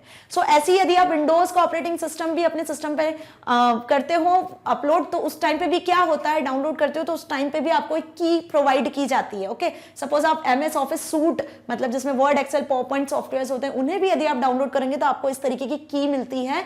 ओके, तभी आप सॉफ्टवेयर को डाउनलोड कर सकते हो, इंस्टॉल कर सकते हो अपने सिस्टम पे। तो कीज हो गई, की क्या होता है, एक तरीके से लाइसेंस ही होता है, ओके। और इस तरीके से जब आपको विंडो शो होती है, जब आप कुछ इंस्टॉल कर रहे होते हो, तो वहां भी आपको जो ये अग्री करने के लिए टर्म्स कंडीशंस पूछी जाती है, तो ये भी एक लाइसेंस ही होता है, ओके। सो बेसिकली यदि आपको एग्जाम में आता है लाइसेंस डिफाइन करने को, तो आप किस तरीके से डिफाइन करोगे? A software licence is a document that provides legally binding guidelines for the use and distribution of software. Software को डिस्ट्रीब्यूट करने के लिए, यूज करने के लिए जिन लीगल एग्रीमेंट को हम फॉलो करते हैं, जिन गाइडलाइंस को हम यूज करते हैं, ओके। अब वो गाइडलाइंस, वो एग्रीमेंट डॉक्यूमेंट के फॉर्म में भी हो सकता है या फिर एक सॉफ्ट कॉपी के फॉर्म में भी हो सकता है, जिसे हम कहते हैं सॉफ्टवेयर लाइसेंस, ओके। सो ये बेसिक डेफिनेशन हुई सॉफ्टवेयर लाइसेंस की। Typically are either proprietary, free और ओपन सोर्स। अब सॉफ्टवेयर लाइसेंस किन सॉफ्टवेयर्स के लिए हो सकते हैं? फ्री सॉफ्टवेयर्स के लिए भी हो सकते हैं, ओपन सोर्स के लिए भी हो सकते हैं, प्रोप्राइटरी के भी लिए हो सकते हैं, जो हमने अभी देखा। The distinguishing feature being the terms under the users may redistribute, copy the software और future development use। अब ये जो सॉफ्टवेयर लाइसेंसेस है, डिफर कैसे करते हैं? बाय सॉफ्टवेयर डिफर करते हैं उनके यूज करने पर, डिस्ट्रीब्यूट करने पर, इंस्टॉल करने पर, कि आप कैसे उनको यूज कर रहे हो, डिस्ट्रीब्यूट कर रहे हो, शेयर कर रहे हो, ओके। अब open source licences are licences that comply with the open source. बहुत ध्यान से समझना, यहां हम बात कर रहे हैं जिन सॉफ्टवेयर्स की। अब जो हम डिस्कस करने वाले हैं सॉफ्टवेयर लाइसेंसेस की, तो वो हम बात करेंगे ओपन सोर्स लाइसेंस की, जो हमें फ्री में अवेलेबल होते हैं, जिनका सोर्स कोड हमें फ्री में अवेलेबल होता है। क्लियर हुआ कि अब जो नेक्स्ट स्लाइड से हम डिस्कस करेंगे इस चैप्टर में, वो होगा सॉफ्टवेयर लाइसेंसेस के टाइप्स, जो आपकी बुक में है। तो वो सॉफ्टवेयर लाइसेंसेस कौन से हैं? ओपन सोर्स, जिनका सोर्स कोड अवेलेबल होता है हमें फ्री में। They allow software to freely used, modified and shared. देखिए क्या करते हैं ओपन सोर्स सॉफ्टवेयर लाइसेंसेस? हमें फ्रीली यूज करने को बोलते हैं, आप उसमें मॉडिफाई कर सकते हो और आप उसे शेयर भी कर सकते हो, ओके। सो चलिए देखते हैं कौन कौन से ऐसे सॉफ्टवेयर लाइसेंसेस है जो हमें इस चैप्टर में पढ़ना है, ओके। सो हमें पढ़ना है यहां पर जिन सॉफ्टवेयर लाइसेंसेस को, वो है GPL, LGPL, Apache, MIT and BSD and proprietary software licences, okay. तो हमें इस वीडियो में बेसिकली आज के इस टॉपिक में डिस्कस करना है सॉफ्टवेयर लाइसेंसेस, और वो सॉफ्टवेयर लाइसेंसेस हमें ये सारी ऑर्गेनाइजेशंस प्रोवाइड करती हैं, ओके। सो स्टार्ट करते हैं फर्स्ट GPL एंड LGPL। अब GPL और LGPL ये फ्री सॉफ्टवेयर ऑर्गेनाइजेशन ने प्रोवाइड किए हैं, ओके। और फ्री सॉफ्टवेयर ऑर्गेनाइजेशन ने हमें पूरे राइट्स के साथ में ये लाइसेंस प्रोवाइड किया है कि आप सॉफ्टवेयर्स को फ्रीली एक्सेस कर सकते हो, उसमें चेंजेस कर सकते हो, उनके सोर्स कोड को भी आप चेंज कर सकते हो। तो comes in to variants, GPL and LGPL, okay. And distribution control level is high, क्योंकि ये totally free of cost available होता है, इनके सोर्स कोड भी अवेलेबल होते हैं, तो इसका जो डिस्ट्रीब्यूशन लेवल होता है वो क्या होता है? हाई होता है। Next is Apache. Apache licence जो होते हैं वो अपाचे सॉफ्टवेयर फाउंडेशन ने प्रोवाइड किया है। ये परमिसिव लाइसेंस है। परमिसिव मतलब यहाँ पे कुछ रिस्ट्रिक्शंस होते हैं आपको सॉफ्टवेयर को यूज करने के, आपको कुछ परमिशंस लेनी होती है। इसका जो डिस्ट्रीब्यूशन लेवल है वो लो होता है, okay. Next is MIT licence. MIT licence भी परमिसिव होते हैं और इसका जो डिस्ट्रीब्यूशन होता है, लेवल होता है, वो लो और मीडियम होता है। तो यहाँ पे तो बेसिकली मैंने आपको सिर्फ इतना बताया कि इस चैप्टर में हम कौन कौन से लाइसेंसेस को पढ़ने वाले हैं। तो चलिए देखते हैं डिटेल में इन सारे लाइसेंसेस को, okay. So first is the general public licence, GPL। अब जैसा मैंने आपको बताया था कि GPL is based on GNU project. GNU जो रिचार्ड स्टेलमैन में सबसे फर्स्ट 1983 में, कब? 1983 में एक ऑपरेटिंग सिस्टम लॉन्च किया था जो यूजर्स के लिए फ्री ऑफ कॉस्ट था, क्योंकि उसके पहले कोई भी ऐसा ऑपरेटिंग सिस्टम नहीं था जो यूजर्स के लिए फ्री था। तो GNU एक प्रोजेक्ट था जिसमें एक ऑपरेटिंग सिस्टम लॉन्च किया गया था। इसका फुल फॉर्म था GNU नॉट यूनिक्स, मतलब यूनिक्स एक ऑपरेटिंग सिस्टम था जो पेड ऑपरेटिंग सिस्टम था, ओके। तो GNU प्रोजेक्ट में एक ऑपरेटिंग सिस्टम लॉन्च किया गया था रिचार्ड स्टेलमैन के थ्रू, जो फ्री ऑफ कॉस्ट था, ओके। अब उस सॉफ्टवेयर को यूज करने के लिए, उस ऑपरेटिंग सिस्टम को यूज करने के लिए, इस प्रोजेक्ट के अंडर जितने भी सॉफ्टवेयर थे उन्हें यूज करने के लिए सॉफ्टवेयर लाइसेंस प्रोवाइड किया गया उसी ऑर्गेनाइजेशन के थ्रू, और वो लाइसेंस भी रिचार्ड स्टेलमैन ने ही बनाया था। तो GPL grants and guarantees a wide range of rights to develop who work on open source projects। सो ये जो जीपीएल लाइसेंस है बेसिकली किन के लिए फैसिलिटी देता है, बेसिकली ये किन के लिए होता है, उन पर्सन्स के लिए, उन यूजर्स के लिए होता है जो ओपन सोर्स प्रोजेक्ट पे वर्क करते हैं। ओपन सोर्स प्रोजेक्ट आप सभी को अब अच्छे से क्लियर है, वो सॉफ्टवेयर्स जो हमें ओपन सोर्स कोड प्रोवाइड करते हैं, जिन पे हम अपने मॉडिफिकेशंस करके अपने नए सॉफ्टवेयर्स न्यू वर्जन्स के साथ क्रिएट करते हैं। तो बेसिकली ये लाइसेंस उन्हीं लोगों के लिए था, उन्हीं डेवलपर्स, उन्हीं प्रोग्रामर्स के लिए था, उन्हीं आईटी कंपनीज के लिए था। It allows users to legally copy, distribute and modify the software. GPL software क्या अलाउ कर रहा था कि आप उन सॉफ्टवेयर्स को लाइसेंस के थ्रू सॉफ्टवेयर्स को कॉपी कर सकते हो, डिस्ट्रीब्यूट कर सकते हो और मॉडिफाई भी कर सकते हो। इसका मतलब क्या हुआ? इसका मतलब ये है कि आप सॉफ्टवेयर को कॉपी कर सकते हो, डिस्ट्रीब्यूट कर सकते हो, okay, charge a nominal fee. अब देखिए, ये जरूरी नहीं है कि फ्री ऑफ कॉस्ट हो, कुछ ऐसे भी सॉफ्टवेयर्स होते हैं जिनके लिए हमें कुछ नॉमिनल फी भी पे करनी होती है for distributing the software. Make whatever modifications to the software you want. आप इसमें जो चेंजेस करना चाहते हो वो मॉडिफिकेशंस, वो चेंजेस भी कर सकते थे। तो क्या हो गई, चार बेसिक चीज जो जीएनयू प्रोजेक्ट में रिचर्ड स्टेलमन ने इस लाइसेंस को बनाते समय हमें दी थी, वो थी कॉपी, डिस्ट्रीब्यूट, और आप इसको क्या कर सकते हो, डिस्ट्रीब्यूट कर सकते हो विथ नॉमिनल फी, आप इसमें चेंजेस भी कर सकते हो। क्लियर हुआ? अब इसके कुछ एग्जांपल्स हैं, Linux operating system, MySQL, WordPress, etcetera. अब WordPress से सभी बहुत अच्छे से अवेयर है। WordPress एक ऐसा वेबसाइट सॉफ्टवेयर है जिसके थ्रू आप अपनी वेबसाइट को बना सकते हो, ओके। तो WordPress का जो सोर्स कोड है उसमें आप चेंजेस करके आप बहुत सारी इंटरैक्टिव सी अच्छी अच्छी वेबसाइट्स को भी ड्रॉ कर सकते हो, बना सकते हो। क्लियर? तो समझ में आया जीएनयू का मेन पॉइंट क्या था। इसके बाद जो नेक्स्ट है वो है LGPL। LGPL का फुल फॉर्म होता है लेजर जनरल पब्लिक लाइसेंस। अब लेजर जनरल पब्लिक लाइसेंस ये भी जीएनयू प्रोजेक्ट का ही एक हिस्सा था। रिचर्ड स्टेलमन ने 1985 में जीएनयू प्रोजेक्ट के बाद फ्री सॉफ्टवेयर फाउंडेशन को ओरिजिनेट किया था, इन्वेंट किया था। अब फ्री सॉफ्टवेयर फाउंडेशन में जिस लाइसेंस को बनाया गया था वो लाइसेंस था LGPL, ओके। तो FSF का फुल फॉर्म क्या हुआ? फ्री सॉफ्टवेयर फाउंडेशन, वो फाउंडेशन जहां पे सॉफ्टवेयर्स को फ्रीली प्रोवाइड किया जाता है, बनाया जाता है, ओके। तो अब ये जो सॉफ्टवेयर है इसके आगे लेजर क्यों यूज वर्ड हो रहा है, ओके। मतलब लेजर GPL क्यों कहा गया है? Because it offers lesser rights. यहां पे जो राइट्स होते हैं यूजर्स को इस लाइसेंस को एक्सेस करने के, सॉफ्टवेयर्स को एक्सेस करने के, वो राइट्स क्या होते हैं? कम होते हैं as compare to GPL। So it offers to laser rights to work than the standard GPL license. It is used to license free software, then it can be incorporated with both free software and proprietary software. अब देखिए इसका मतलब ये है, simple सी बात यदि हम कहें कि LGPL में ये चीज हो रही है कि जब आप किसी सॉफ्टवेयर लाइसेंस के थ्रू सॉफ्टवेयर को एक्सेस करते हो तो वो सॉफ्टवेयर LGPL लाइसेंस को यदि प्रोवाइड कर रहा है और उसमें यदि आप मॉडिफिकेशंस करते हो और नया सॉफ्टवेयर बनाते हो तो वो सॉफ्टवेयर या तो एक प्रोप्राइटरी सॉफ्टवेयर हो सकता है या फिर एक फ्री सॉफ्टवेयर भी हो सकता है, ओके। सो अब LGPL और GPL में क्या डिफरेंस है? सिंपल, एक बेसिकली यही डिफरेंस है कि LGPL यूज करता है लाइब्रेरीज को। किन की लाइब्रेरीज को? GPL की लाइब्रेरीज को यूज करता है। इसीलिए हम इसे बोलते हैं कि इसमें लेजर राइट होते हैं, क्योंकि ये फुली यूज कर रहा है GPL लाइब्रेरीज को किसी नए सॉफ्टवेयर को बनाने के लिए। सिंपल लैंग्वेज में यदि बोले तो यदि आपको कोई नया सॉफ्टवेयर बनाना है, उसमें मॉडिफिकेशंस करना है और आप उसके लिए LGPL का यूज करते हो, LGPL लाइसेंस का यूज करते हो, तो वहां पे आपको GPL की लाइब्रेरीज भी मिलती हैं। GPL की लाइब्रेरीज का भी आप वहां यूज कर सकते हो, okay. Next is BSD license. BSD license, it means Berkeley Source Distribution License. Okay. अब देखिए BSD लाइसेंस से कहानी शुरू होती है परमिसिव लाइसेंस की। मतलब अब जो हम लाइसेंस डिस्कस करने वाले हैं इसके बाद के, वो सारे परमिसिव लाइसेंस है। मतलब इन पे कुछ छोटे मोटे रेस्ट्रिक्शंस होते हैं इन लाइसेंस को यूज करने के, ओके। सो BSD का फुल फॉर्म है बर्कले सोर्स डिस्ट्रीब्यूशन।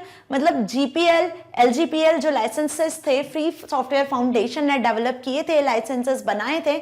इसके बाद जो लाइसेंस आया वो था BSD, okay.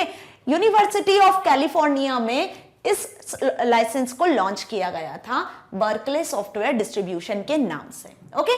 This licence represent a family of permissive free software licences that have fewer restrictions. तो BSD लाइसेंसेस के साथ तो कुछ छोटे मोटे रेस्ट्रिक्शंस थे। किस पर? सॉफ्टवेयर को डिस्ट्रीब्यूशन पर। सॉफ्टवेयर को जब आप एक बार लाइसेंस ले लेते हो यूज करने के लिए, ठीक है, तो आपने अपने सिस्टम पे जब उस लाइसेंस के अकॉर्डिंग किसी सॉफ्टवेयर को इंस्टॉल किया है, तो जब आप उसको डिस्ट्रीब्यूट करते हो तो यहां कुछ रिस्ट्रिक्शंस होते हैं सॉफ्टवेयर को डिस्ट्रीब्यूट करते टाइम। क्या? It is compared to free software licenses such as the GNU General Public License. Okay? तो यहाँ पे जो comparisons हैं वो GNU से यदि हम कंपेयर करें तो कुछ लेजर या फ्यूअर रेस्ट्रिक्शंस होते हैं। अब BSD जो लाइसेंस है वो दो पार्ट में डिवाइड है, मतलब दो वर्जन्स है जो उसके इंपॉर्टेंट वर्जन्स है जो हम डिस्कस करने वाले हैं या लेटेस्ट हैं। बिफोर दैट हम डिस्कस कर लेते हैं कि BSD लाइसेंस के जो सॉफ्टवेयर है जिन पर लाइसेंस आपको मिलता है वो फ्री BSD, नेट BSD, ड्रॉइन, या फिर हम बात करें डॉविन, ओपन BSD। सो ये कुछ BSD सॉफ्टवेयर्स हैं जो BSD लाइसेंस सॉफ्टवेयर पर बेस्ड हैं। ओके, डॉविन एक एप्पल का ऑपरेटिंग सिस्टम की तरह, लिनक्स ऑपरेटिंग सिस्टम की तरह होता है। ओके, अब इसके जो दो इंपॉर्टेंट वर्जन है BSD के, जिसमें फर्स्ट वर्जन है the new BSD modified BSD। Okay, अब जैसे आपको दिख रहा है यहां पर मॉडिफाइड, तो BSD का जो एक छोटा सा रेस्ट्रिक्शन होता है वो रेस्ट्रिक्शन कहां होता है? सॉफ्टवेयर को डिस्ट्रीब्यूट करते टाइम। सपोज मैंने कोई सा BSD लाइसेंस, सॉफ्टवेयर का BSD लाइसेंस लिया हुआ है, अब जब मैं उसे किसी और यूजर को डिस्ट्रीब्यूट करती हूँ, उसके साथ शेयर करती हूँ, तो एक छोटा रेस्ट्रिक्शन होता है कि जब मैं उसको डिस्ट्रीब्यूट करूंगी तो उस टाइम पे मुझे BSD लाइसेंस के कॉपीराइट के साथ में उसे डिस्ट्रीब्यूट करना होगा। ओके, या फिर हम उसमें कुछ मॉडिफिकेशंस करेंगे और कोई नया सॉफ्टवेयर बनाएंगे तो वहां भी वो सॉफ्टवेयर BSD लाइसेंस के साथ ही यूज होगा। बस यही एक इसका रेस्ट्रिक्शन है। द न्यू BSD लाइसेंस, जिसे हम 3 क्लॉज लाइसेंस के नाम से भी जानते हैं, allows unlimited redistribution for any purpose as long as its copyright notices। copyright notices मतलब BSD लाइसेंस जिस ऑनर का है, जिसने भी BSD लाइसेंस आपको फ्री में अवेलेबल कराया है, तो उसके राइट्स होंगे, ओके, जिसको आप यूज कर रहे हो। तो जब आप उसको मॉडिफाई करके नया सॉफ्टवेयर बनाते हो तो वहां उसके कॉपीराइट नोटिसेस को यूज करना होता है हमें, ठीक है। Now and the license disclaimer of warranty are maintained, यहाँ पे वारंटी भी मेंटेन्ड होती है। Next is simplest BSD license. अब देखिए सिंपलीएस्ट इसका जस्ट ऑपोजिट होता है। Okay, simplest BSD license is different from new BSD license in the sense that is latter omits the non endorsement clause, मतलब ये कोई सा भी क्लॉज उसमें यूज नहीं होता है। Okay, no copyrights. Next is MIT licence. अब देखिए MIT लाइसेंस इसका फुल फॉर्म है Massachusetts Institute of Technology. BSD licence के बाद कुछ ज्यादा परमिशंस के साथ में जो लाइसेंस डेवलप किया गया था, बनाया गया था, वो था मैसेचुसेट्स इंस्टीट्यूट ऑफ टेक्नोलॉजी में MIT लाइसेंस के नाम से। ओके, ये भी यूनिवर्सिटी ऑफ कैलिफोर्निया में ही बनाया गया है। This licence is the shortest and probably broadest of all the open source licences. अभी हमने 3 ओपन सोर्स लाइसेंस देखे हैं, GPL, LGPL एंड BSD। इन तीनों से ब्रॉडेस्ट था MIT लाइसेंस। मतलब यदि बात करें तो it terms are very loose, इसकी जो टर्म्स कंडीशंस थी वो लूज थी, मोर परमिसिव थी than most other licenses. Okay, so MIT license was first written for X Windows system। X Windows system के लिए सबसे पहले MIT लाइसेंस लिखा गया था, बनाया गया था। यदि इसकी बात करते हैं, हो सकता है आपने इन सॉफ्टवेयर्स के नाम सुने भी हो, Expect, PuTTY, Mono development, Ruby and Rails and Twisted. So these are the examples of MIT licence. Clear?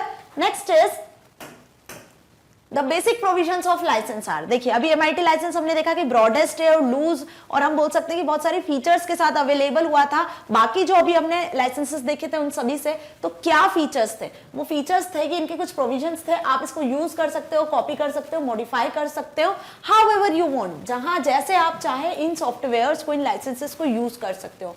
You can give the software away for free और cell it.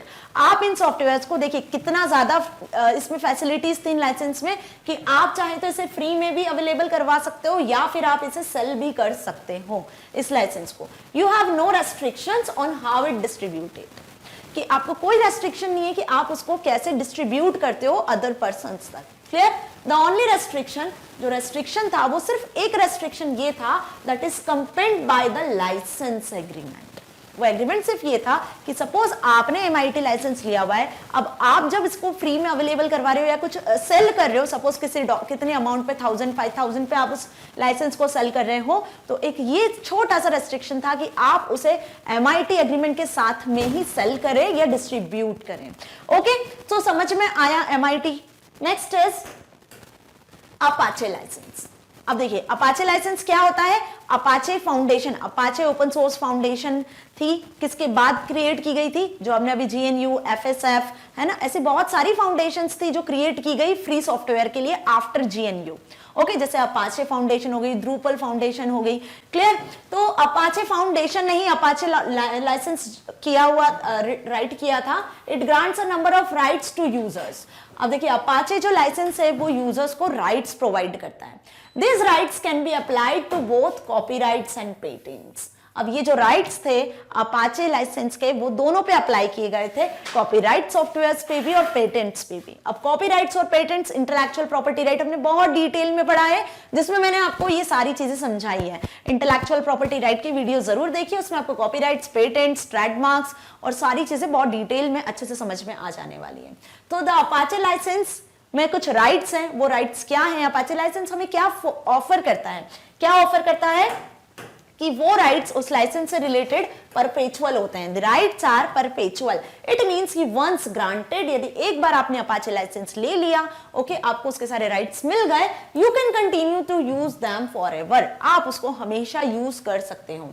The rights are world wide. जो rights हैं वो world wide है। Suppose आपने India में यदि उन rights को यूज किया है, आपने इंडिया में उस लाइसेंस को यूज किया है, तो आप उसे अदर कंट्री में भी दे सकते हो, यूज कर सकते हो। ओके, सपोज आप किसी के साथ शेयर करना चाहते हो किसी अदर कंट्रीज में, तो भी आप इस लाइसेंस के राइट्स को यूज कर सकते हो।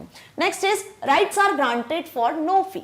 ओके, तो अपाचे लाइसेंस जो है वो आपको बिना किसी फी के अवेलेबल होता है, ये भी इसका एक राइट होता है। There up front uses fee, no per uses fee और any other basis either. Clear? Next is rights are non exclusive and rights are irrevocable. देखिए, नॉन एक्सक्लूसिव मतलब you are not the sole licensee. अब आपने जब कोई licence लिया हुआ है तो आप उसके सोल लाइसेंसी नहीं होते हो।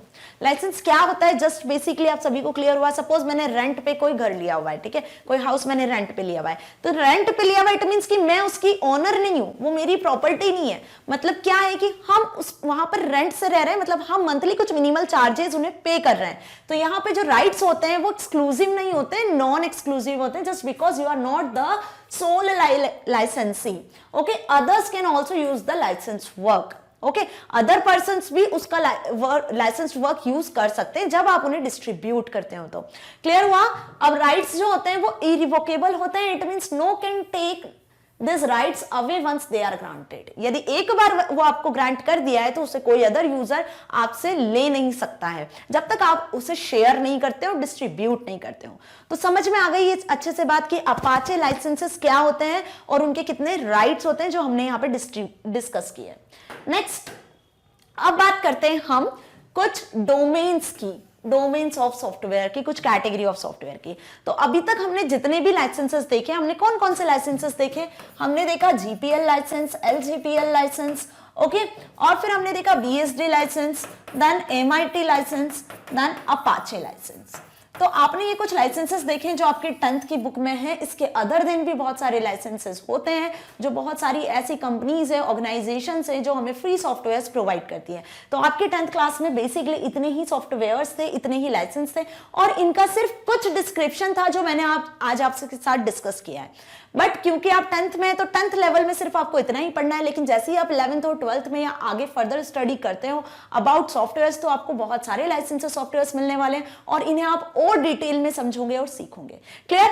तो इन सारे सॉफ्टवेयर्स लाइसेंसेस को जो हमने अभी डिस्कस किया, तो इन्हें हमने जो डिस्कस किया वो डिस्कस किया इनके रेस्ट्रिक्टिवनेस के साथ। कैसे डिस्कस किया हमने इनको? इनके रेस्ट्रिक्टिवनेस के साथ, कि इसमें कोई रेस्ट्रिक्शन नहीं होता है, यहाँ पे कुछ मिनिमल रेस्ट्रिक्शन होता है, फिर यहाँ पे कुछ रेस्ट्रिक्शन होता है, यहाँ फिर ऐसे रेस्ट्रिक्शंस जो होते हैं वो बढ़ते जाते हैं। ओके, सो समझ में आई मेरी बात अच्छे से? अब यहाँ पे हम डिस्कस कर रहे हैं इस डायग्राम में, जैसा आपकी बुक में भी दिया हुआ है ये डायग्राम। तो आप यहाँ देखिए कि ये जो बॉक्स बना हुआ है ये है ओपन सोर्स सॉफ्टवेयर्स का। ओके, और जो अभी हमने सारे सॉफ्टवेयर्स देखे, लाइसेंसेस देखे, वो सभी ओपन सोर्स सॉफ्टवेयर्स है ना, उसमें कोई प्रोप्राइटरी सॉफ्टवेयर नहीं था। GPL, LGPL, MIT, BSD, Apache, ये जो लाइसेंसेस हमने देखे, जो सॉफ्टवेयर्स हमने देखे, वो सब क्या है?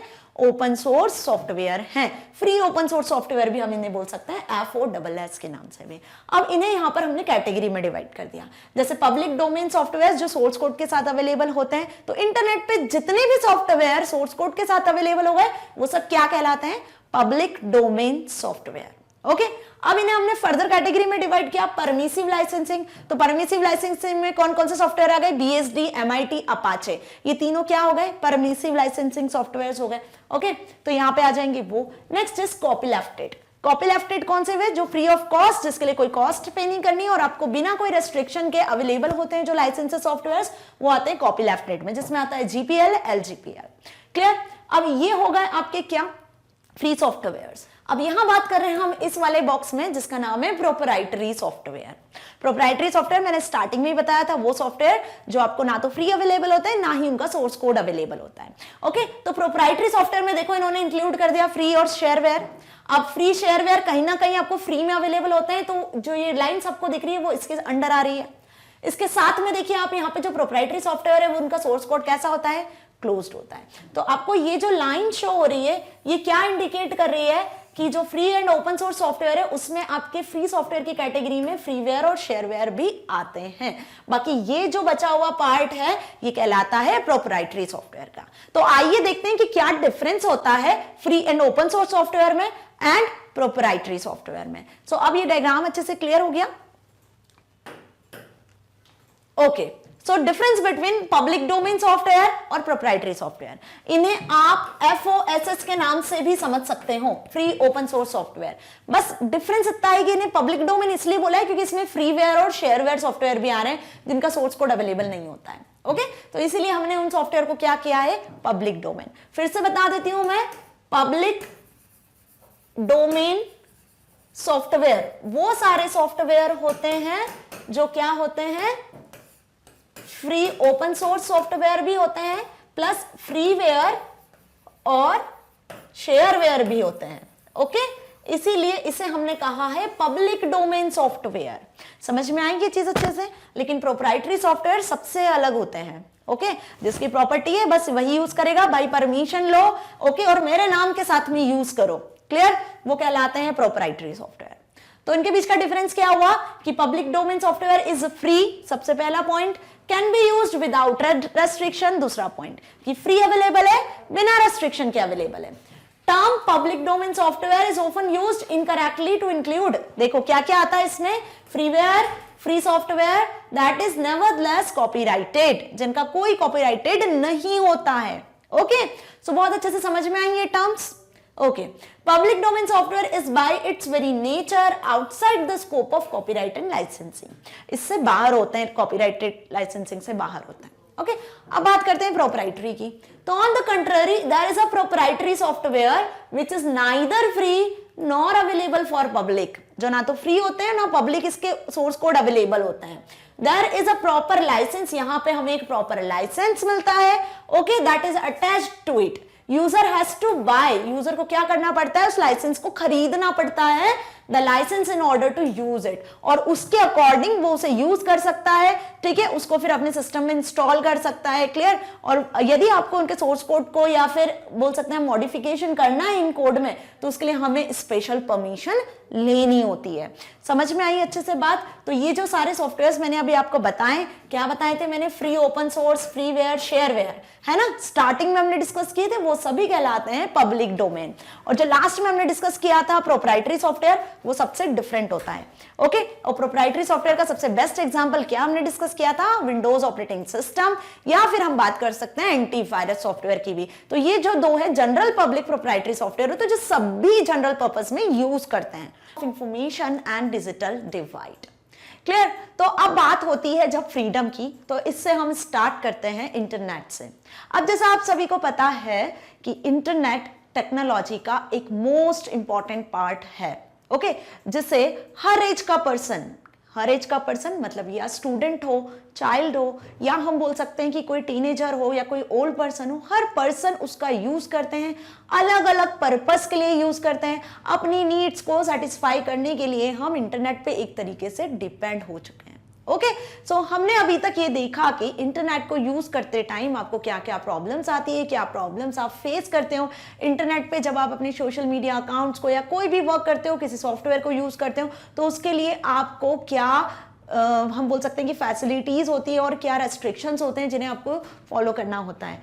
ठीक है, तो आज इस चैप्टर में, इस वीडियो में हम डिस्कस करने वाले हैं freedom of information and digital divide, कि फ्रीडम ऑफ इंफॉर्मेशन वर्ल्ड में किसी भी पर्सन को इंटरनेट को यूज करने के लिए कोई रेस्ट्रिक्शन नहीं है ना। हम इंटरनेट को अपने मोबाइल फोन्स में, लैपटॉप्स में, डेस्कटॉप में, पीसी में कहीं भी बिना किसी प्रॉब्लम के यूज कर रहे हैं। और अब तो गवर्नमेंट ने इंटरनेट को यूज करने के लिए चार्जेस भी एक तरीके से बहुत लो कर दिए हैं।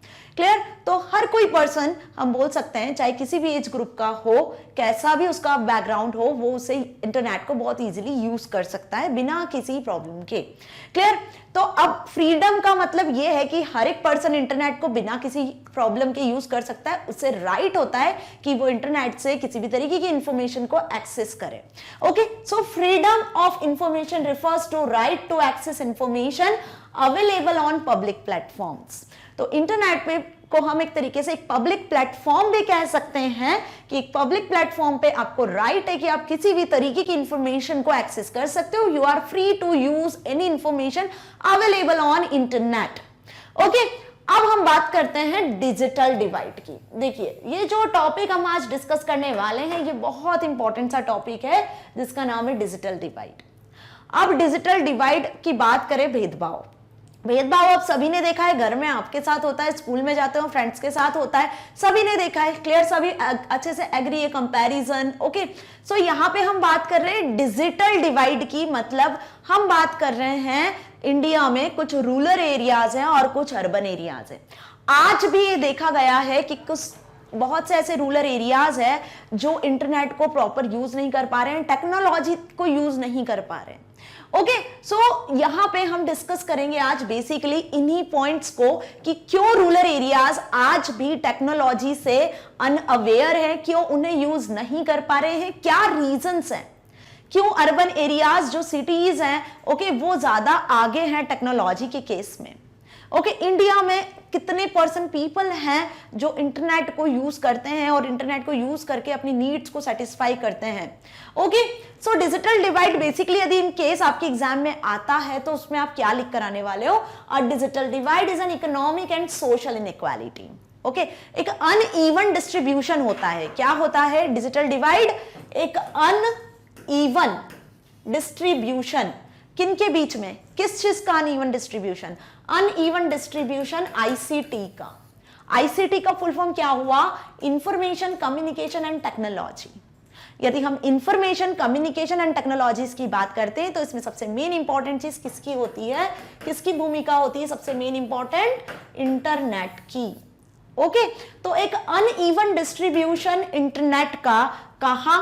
रूरल और अर्बन एरियाज में। जो पीपल है रूरल एरियाज के, जो विलेजेस में रहते हैं, उनके बीच में और हमारे बीच में जो एक अनइवन डिस्ट्रीब्यूशन हो रहा है इंटरनेट का, वही कहलाता है डिजिटल डिवाइड। जिसमें वो इंटरनेट को यूज नहीं कर पा रहे हैं, उसमें जो फैसिलिटीज है उनको एक्सेस नहीं कर पा रहे हैं। क्यों नहीं कर पा रहे हैं, क्या रीजन है, हम देखेंगे अभी। Okay, so digital divide is an economic and social inequality with regard to access to use of or impact of information and communication technologies. Okay, so definition आपको क्लियर हुई। अब बात करते हैं हम क्यों। so इसको समझने के लिए पहले देख लेते हैं in India to we see digital device across. Okay, India में भी हम देख रहे हैं डिजिटल डिवाइस को कहां पर? बहुत सी स्टेट्स में इंडिया की, between urban and rural areas. जैसा मैंने अभी आपको बताया, the number of internet users in India reported to be around 740 million in 2020। यदि हम बात करें 2020 ईयर तक की, तो उस ईयर में जो नंबर ऑफ यूजर्स थे जो इंटरनेट को एक्सेस कर रहे थे वो थे 749 millions. Okay, so internet penetration in urban areas is around 65% but in around 21% in rural areas. तो यदि बात करते हैं हम अर्बन एरियाज में, तो अभी अर्बन एरियाज में भी 65% पीपल यूज कर रहे हैं, बट 21% जो पीपल है वो रूरल एरियाज के यूज नहीं कर पा रहे हैं। Okay, a clear cut example of digital divide, और यही क्या हो गया, एक सबसे बेस्ट एग्जांपल हो गया डिजिटल डिवाइड का। तो डिजिटल डिवाइड आपको अब समझ में आया क्या, कि रूरल और अर्बन एरियाज के बीच में आज भी टेक्नोलॉजी को लेकर जो प्रॉब्लम्स हैं, किस वजह से वो लोग यूज नहीं कर पा रहे हैं, टेक्नोलॉजी का लाभ नहीं ले पा रहे हैं, प्रॉफिट नहीं गिन कर पा रहे हैं, तो वो प्रॉब्लम्स क्या है, उसी को हम डिजिटल डिवाइड कह रहे हैं। Okay, so there have been multiple reasons. अब इसके देखो बहुत सारे रीजंस है, होप आप सभी को भी पता होगी कि क्या रीजंस हैं, बट फिर भी हम उन्हें डिस्कस कर लेते हैं। सो फर्स्ट रीजन है इसका टेक्नोलॉजी रीच। सबसे मेन इंपॉर्टेंट रीजन क्या है, टेक्नोलॉजी रीच। ओके, जो टेक्नोलॉजी है, ओके, जो इंटरनेट है वो अभी भी वहां तक नहीं पहुंचा है। कुछ ऐसी विलेजेस हैं जहां पे अभी भी टेक्नोलॉजी नहीं पहुंची है। Clear, reach of mobiles have eased it to yet the installation of power lines, mobile towers, proper telecommunication technologies like 3G, 4G, 5G are prominent reasons behind the digital divide in India. Clear, समझ में आया आपको कि mobile phones तो अब तो काफी हद तक सभी दूर अवेलेबल है, लेकिन मोबाइल फोन्स में आज भी 4G, 5G जो हम देखते हैं मोबाइल्स में LTE वर्जन होते हैं, वो आज भी अवेलेबल नहीं है, जिनकी वजह से वो जो विलेजेस में पीपल्स हैं इंटरनेट को एक्सेस नहीं कर पा रहे हैं, टेक्नोलॉजी को यूज नहीं कर पा रहे। कुछ ऐसी प्रॉब्लम्स होती हैं कि लैपटॉप्स, कंप्यूटर्स अवेलेबल नहीं होना। ओके, सो ये टेक्नोलॉजी रीच में आता है कि अभी तक टेक्नोलॉजी की बात करें तो हम विलेजेस तक नहीं पहुंची है। Okay, with the reach of latest technologies in rural areas the digital device will surely lesson the gap between the rural and urban areas. तो अब यदि बात करते हैं हम टेक्नोलॉजी की, तो यदि ये सारी facilities mobile phones, laptops, computers ये हर घर में विलेजेस में होने लगे, तो वहां के बच्चे जो है, साथ ही साथ वहां पे जो बड़े लोग भी वो भी इस पार्ट का हिस्सा बनेंगे, और जो गैप है अर्बन और रूरल के बीच में, जो अभी हमने गैप देखा 65% और 21%, वो जल्दी ही कम हो जाने वाला है। ओके, और ऐसा नहीं कि इसके लिए गवर्नमेंट कुछ नहीं कर रही है, इसके लिए गवर्नमेंट अपनी हर पॉसिबिलिटी को यूज करी, हर पॉसिबल आउटकम यूज कर रही है, ताकि उसके थ्रू हमें प्रॉपर आंसर मिल सके, प्रॉपर इस गैप को हम क्या कर सके, कम कर सके। ओके, सो सबसे मेन जो रीजन है आपकी बुक में जो दिया हुआ है डिजिटल डिवाइड का, वो है टेक्नोलॉजी रीच। समझ में आया अच्छे से? अब नेक्स्ट रीजन है दैट इज डिजिटल लिटरेसी। अब टेक्नोलॉजी सपोज पहुंच भी गई, इंडिया के हर एक विलेज तक टेक्नोलॉजी पहुंच गई, तो क्या वहां का हर एक बच्चा, बड़ा या बूढ़ा, हर पर्सन उस चीज को समझ सकता है? क्या उसके पास ये स्किल्स हैं? तो जो सेकंड रीजन है, मेजर रीजन है, वो है डिजिटल लिटरेसी, कि हर एक पर्सन को जो रूरल एरियाज में हैं उन्हें स्किल्ड होना बहुत जरूरी है, उनके पास वो प्रॉपर स्किल्स होने चाहिए जिसके थ्रू वो उस टेक्नोलॉजी को यूज कर सके। Okay, the rate of digital literacy is far less rural area as compared to urban areas. With the digital literacy, there would be increase in the number of users and hence better rates in digital divide. तो digital divide में जो ratio बढ़ता जा रहा है वो उसका reason यही है कि यहाँ पे जो नंबर ऑफ यूजर्स हैं जो इलिटरेट हैं, जिनको अभी भी कंप्यूटर्स का या हम बोल सकते हैं टेक्नोलॉजी का बहुत ज्यादा नॉलेज नहीं है, वो डिजिटल डिवाइड को बढ़ा रहे हैं। ओके, अब देखिए यहां पे तो बात हुई टेक्नोलॉजी रीच की, डिजिटल लिटरेसी की, बट एक और मेजर रीजन है जो अभी भी हमारे इंडिया में बना हुआ है, जिसका नाम है इंग्लिश लैंग्वेज। मतलब प्रॉपर जो कम्युनिकेशन होता है, अब कंप्यूटर्स तो जो है वो इंग्लिश लैंग्वेज को समझता है जनरली, है ना, तो इंग्लिश लैंग्वेज का भी एक बहुत बड़ा मेन इंपॉर्टेंट रोल होता है रूरल एरियाज में। ओके, तो ऐसा नहीं है कि इसके लिए हमारी गवर्नमेंट कुछ नहीं कर रही है। आप सभी को पता है कि गवर्नमेंट ने बहुत सारी ऐसी पॉलिसीज निकाली है और अब तो इंडिया को डिजिटल बनाने चले हैं भैया, ठीक है। तो आपने देखा है कि बहुत सारे ऐसे स्मार्ट सिटी मिशंस आ गए हैं जिसमें आप सिटीज को स्मार्ट बना रहे हैं। ओके, और हम बोल सकते हैं बेटी बचाओ बेटी पढ़ाओ, ये जो सारी पॉलिसीज हैं ये रूरल एरियाज में टेक्नोलॉजी स्किल्स, जो इलिटरेसी हमने देखी है उसको कम करने के, लिटरेसी जो हमने देखी उसको कम करने के लिए ही है। ओके तो मोस्ट प्रोबेबल कि आने वाले टाइम में ये जो गैप है डिजिटल डिवाइड का अर्बन और रूरल एरियाज के बीच में, ये बहुत जल्दी कम होने वाला है और इसके लिए हम और आप और जो गवर्नमेंट है वो फुल सपोर्ट करने वाले हैं। ओके सो डिजिटल डिवाइड को कम करने के लिए information and communication technology act 2020 के थ्रू बहुत सारी फैसिलिटीज हैं, जैसे ई कॉमर्स। ओके सभी ने नाम सुना है, इसके बारे में हमने पढ़ा भी है। E governance, okay then e learning. So ऐसी बहुत सारी फैसिलिटीज हैं जो गवर्नमेंट ने हमने प्रोवाइड की है। ओके तो ई कॉमर्स, आप सभी को पता है कि ई कॉमर्स एक ऐसी फील्ड है, इलेक्ट्रॉनिक कॉमर्स, जिसके थ्रू आप घर बैठे मार्केट प्लेस से कुछ भी सामान ऑर्डर कर सकते हो। एनीथिंग यू कैन परचेज और sell, clear, without any trouble. Next is e governance. तो गवर्नमेंट ने हमें ऐसी बहुत सारी वेबसाइट्स भी प्रोवाइड की है जिसके थ्रू हम डिजिटल डिवाइड को कम कर सकते हैं। इसका बेस्ट एग्जांपल है आधार। आधार की वेबसाइट आपने देखी है, और भी ऐसी ई कोर्ट वेबसाइट्स होती हैं, क्लियर। तो बहुत सारी गवर्नमेंट की वेबसाइट्स हैं, जैसे एक एमपी ऑनलाइन वेबसाइट्स है, उसमें भी बहुत सारे फीचर्स इंक्लूड किए गवर्नमेंट ने, है ना। तो ई गवर्नेंस वेबसाइट्स के थ्रू आप गवर्नमेंट के जितने पॉलिसीज है, जितने प्लान्स है, आप कुछ क्वेरी करना चाहते हो, वो सारी चीजें आप घर बैठे कर सकते हो। और ये भी धीरे धीरे अब ये सारी चीजें भी एक इंक्रीमेंट वे में आगे बढ़ती जा रही हैं। ओके सो कहीं ना कहीं ये डिजिटल डिवाइड जो आपकी बुक में आज आया है, तो आप नेक्स्ट वीडियो तक, या हम बोले कि नेक्स्ट जो कमिंग ईयर्स हैं, वहां तक ये हद तक कम हो सकते हैं, clear. Next is e learning. E learning जैसे मैं आपको पढ़ा रही हूं, आप सभी पढ़ रहे हो, हम एक इलेक्ट्रॉनिक मीडियम के थ्रू स्टडी कर रहे हैं। तो सिंपल, यदि मेरी वीडियोस को कुछ रूरल एरियाज के पर्संस भी देख रहे होंगे, स्टूडेंट्स भी सीख रहे होंगे, तो ये हम क्या कर रहे हैं, ये हम ई लर्निंग कर रहे हैं। ओके सो धीरे धीरे ये सारी चीजें और बढ़ने वाली है, तो डिजिटल डिवाइड कहीं ना कहीं एक तरीके से फिनिश हो जाएगा। जो हमने गैप देखा ना 21% रूरल एरियाज का, ये भी बहुत जल्दी फिनिश होने वाला है। ओके सो होप आपको डिजिटल डिवाइड टॉपिक अच्छे से समझ में आया होगा। ओके सो कहीं ना कहीं ये टॉपिक आपकी बुक का इस चैप्टर का लास्ट टॉपिक था, तो यहां आपका चैप्टर आज फिनिश होता है। मिलते हैं नेक्स्ट वीडियो में हम। सो स्टूडेंट्स, मैग्नेट ब्रेन्स आपको 100% फ्री एजुकेशन प्रोवाइड कर रहा है। सो आप मेरी वीडियोस को magnetbrains.com वेबसाइट से एक्सेस कर सकते हो। सिंपल, आपको अपनी क्लास को यहां से सिलेक्ट करना है, क्लास 10, और आपको सारे सब्जेक्ट के सारे सब्जेक्ट्स यहाँ मिल जाने हैं। यहाँ से आपको सिलेक्ट करना है अपनी बुक इन कंप्यूटर एप्लीकेशन 165, और जैसे ही आप बुक 165 कंप्यूटर एप्लीकेशन सिलेक्ट करते हो, तो नीचे आपको मेरी सारी वीडियोस प्रोवाइड हो जानी है। आप यहाँ से वीडियोस को एक्सेस कर सकते हो। कुछ इस तरीके से आपको वीडियोस प्ले होगी जो आपके लिए बहुत हेल्पफुल होंगी।